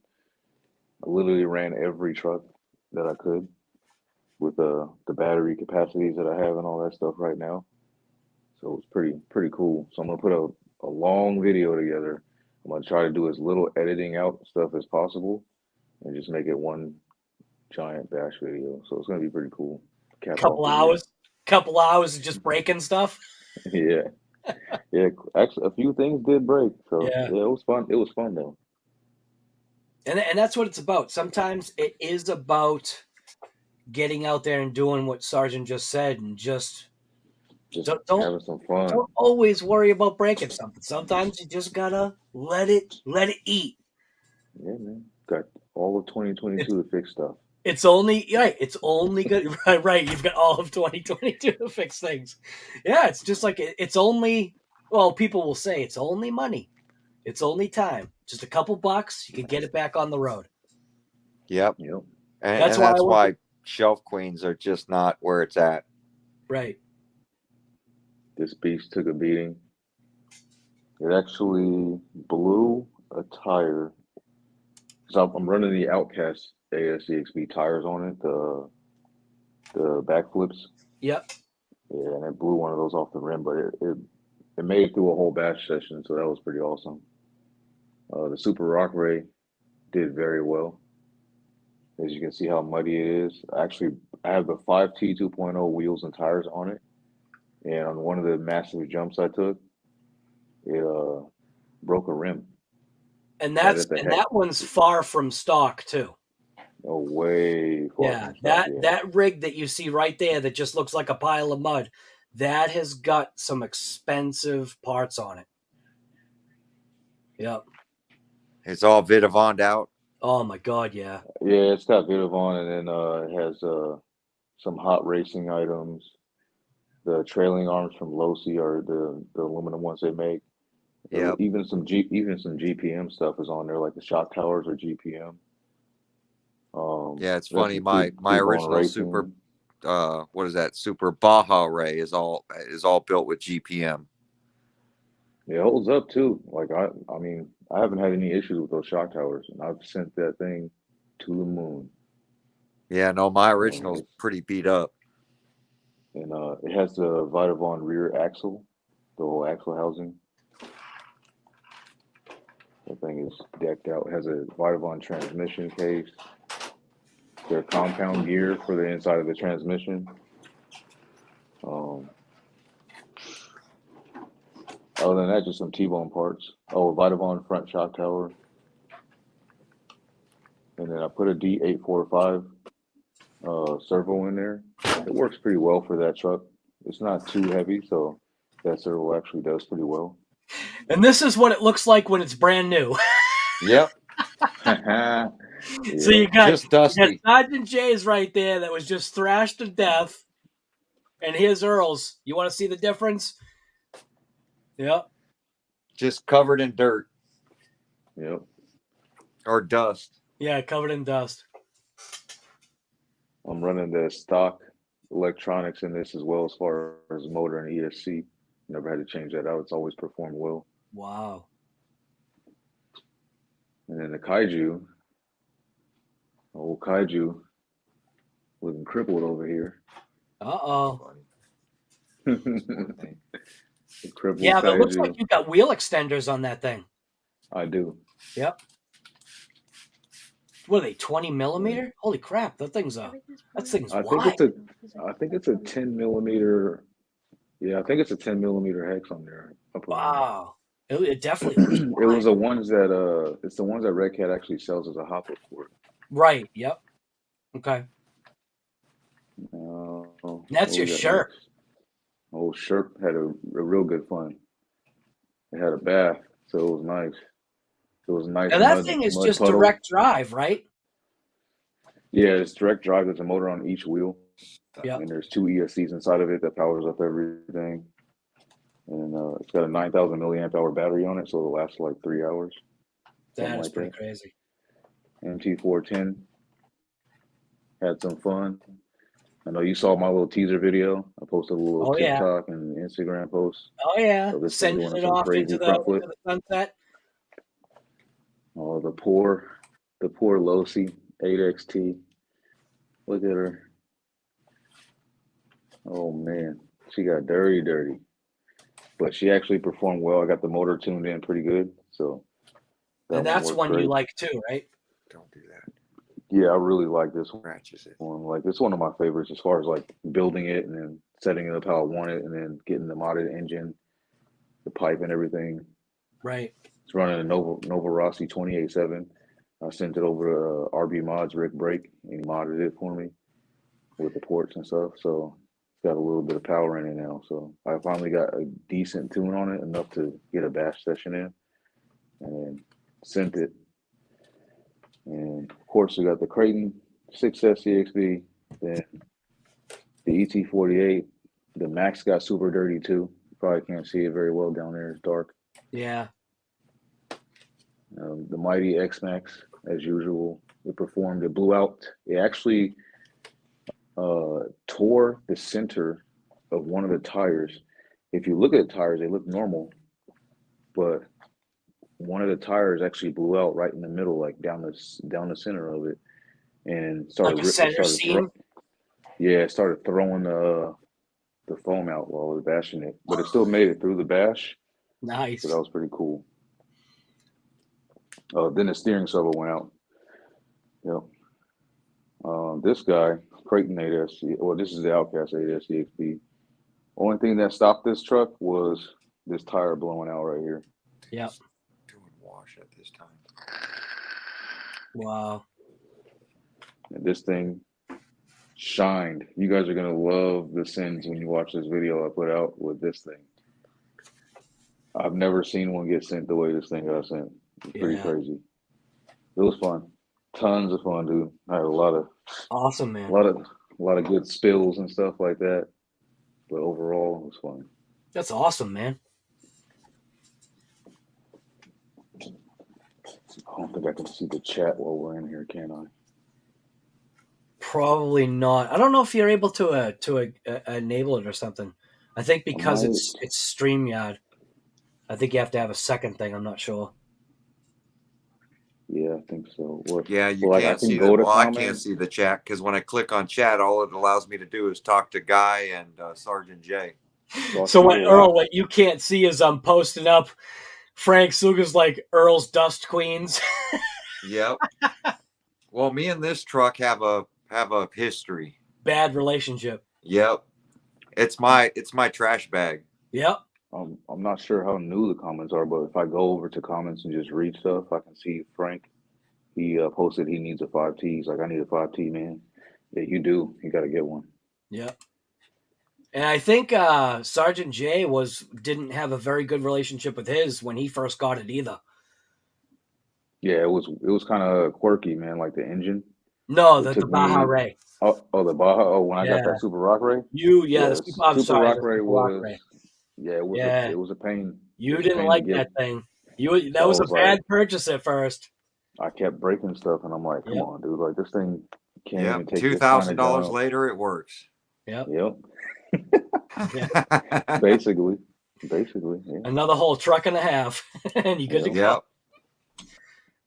And that's why I have two X-Maxx. To that one. Mm-hmm. Earl, what's your favorite brand of spray bottle and trigger? I don't know what that means.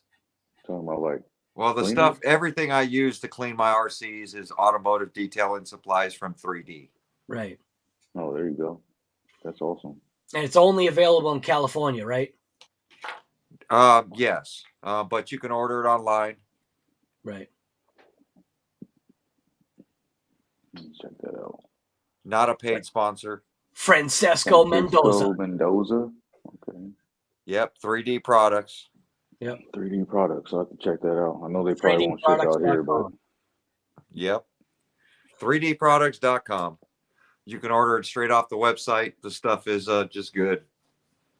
Nice. And you can use it on your car. Yep. I just go to this is what I do. If Go to if Pep and when Boys I or ever if and when I ever clean anything, I just go to Walmart. I go ahead and grab myself some Simple Green to melt There you go. the whole truck, and then I'll Yep. spray it I have- down with this turtle wax. This ceramic stuff actually works pretty good. I have I an wasn't- Italian equivalent to Simple Green, I think. Yeah. It's similar, but it's less potent.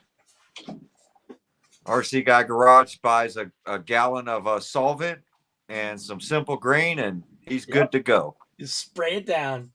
And if you run out of solvent, just siphon some gas out of the car. But to be honest with you, though, I was very surprised by this Turtle Wax hybrid ceramic 3-in-1 detailer. Oh yeah, no, It actually that's definitely does good work. stuff. It puts This a is the stuff I different use. worth. Yeah. Yep. What is It's that called? Liquid Green. Liquid Green. And it's really like an all-purpose automotive type thing. So Is that is that 2 gallon? It's about Gallon and a half? It's like a gallon and a half or so. Yeah. Yeah. So I Yeah. dilute it, put it in a spray bottle with some hot water, and spray them down. Breaks everything off, and then I hit them with the hose, and they're all good to go. Then I air compress them. Yeah, all. I mean the only reason I use 3D products is because I coat my RCs so that when I take them out, they're easy to clean the second time. Yep, the stuff will spray right off. Yeah. Yep. Kind of like we used to do with WD-40 on motorcycles. Oh yeah. Tyrone Wiley is asking Earl, what is your Eleanor? The X01. X01. Oh yeah. I bet.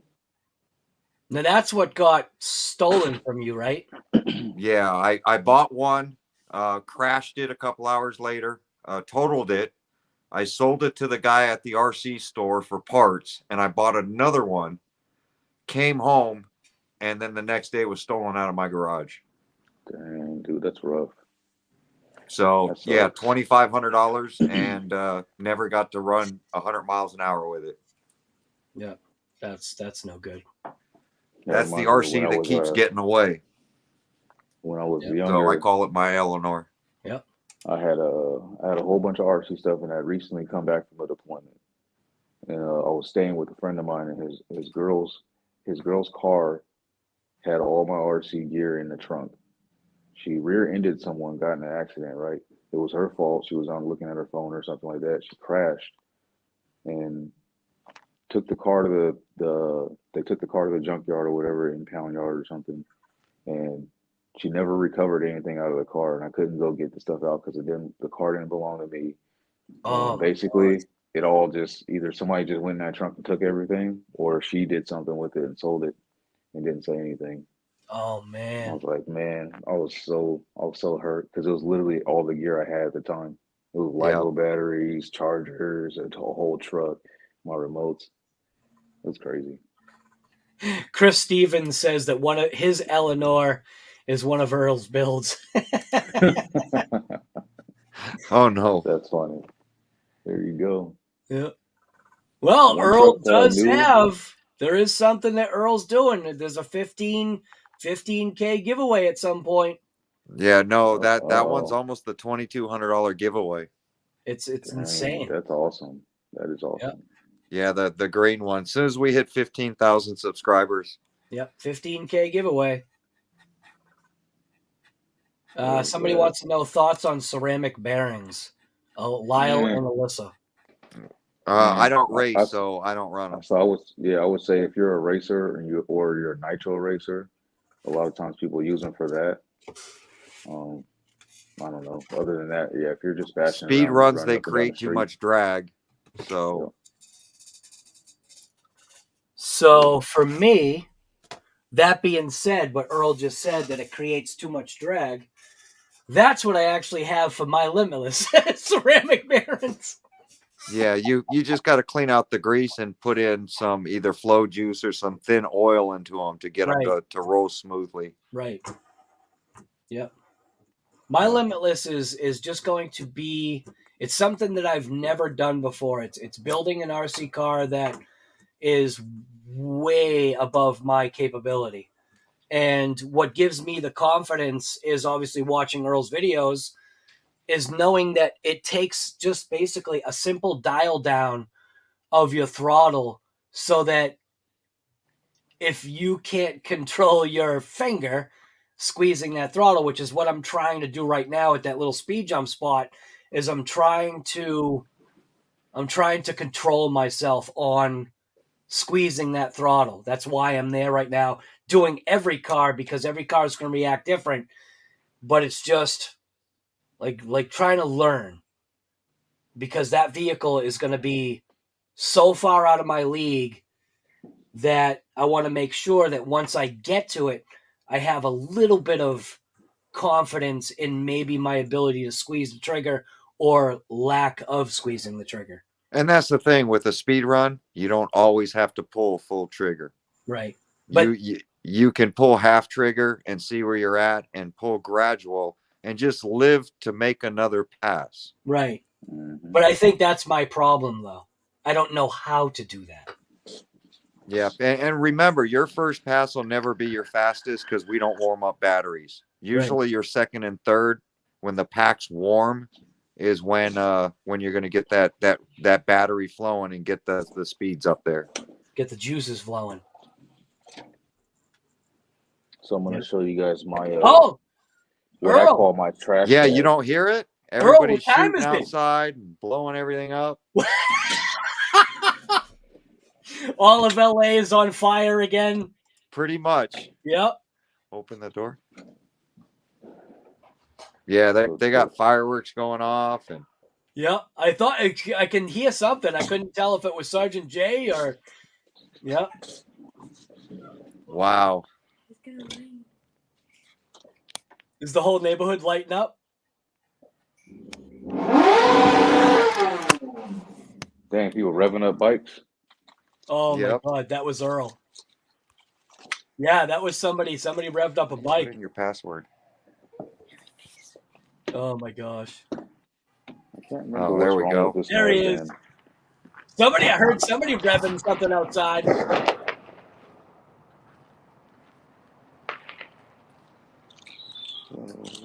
That's the California way. Oh my gosh. It sure is. All my whole family's in California.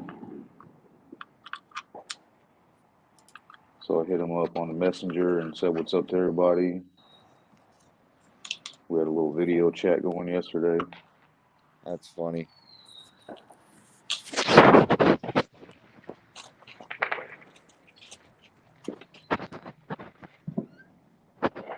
Right, it sounded like a GSXR on a limiter. Yeah, that's the motorcycle guy that's in all my videos. Oh my God. That's funny. Only in Cali. Yep. Yeah, nothing happened in my neighborhood. My neighborhood was dead silent. I mean, your neighborhood looks like it would be dead silent. Yep. Usually not much going on there. No, all right. Definitely a quiet neighborhood. Well, it's time for me to get off. I'm yeah, getting exhausted. It's actually now that Earl has been able to make it to the thing here, the New Year's. It's actually time to end. Now it's 3:00 in the morning, so yep. I'm gonna go and hold my wife for like 2 hours, and that's it. All right, guys. Sergeant J, All Earl, right. thank you for coming. Thanks for the live. See you later, Sergeant. It's always a pleasure. Everybody in go. chat, thank you for showing up. We got Lyle, Old and Slow, Chris Stevens, Frank Sluga. We got West Texas, RC Master, X-Rage 9918. You're actually somebody new. We got Barry King, Tyrone Wiley. Let me see. Going back. Off My Meds RC. That's a good one. Frank Sluga. Monster Jam Europe. For all you guys that did the super chats, man, thank you. Definitely appreciate that. I definitely like that Off My Meds RC. That's funny. And I think Chris Stevens, RC Adventures. And I think that is Bernard Kingdom. And that's pretty much it. So, anyways, from all of us to all of you, hopefully 2022 is going to be a better, more improved year. Yeah. So, yeah, I think it will be. This year I is think going we're to on be an upward my tick. speed car year. Huh? Nice. This is going to be my speed car year. Nice. I'm going to try to Hey, build me something too. that's super fast. Triple Me too. digits. Yep. Me too. I hope. We'll see. I'll be looking at Earl for some insight on a lot He's of the stuff. guy that you want, man. He Hey, really we'll is. get you. We'll get you to 100. Watch his videos, man. His videos tell you everything. They really do. All right, All everybody. right, guys. All right. Happy Appreciate New you Year's, guys. everyone. See y'all later. Happy New Year. All Later. right. Good night. All right.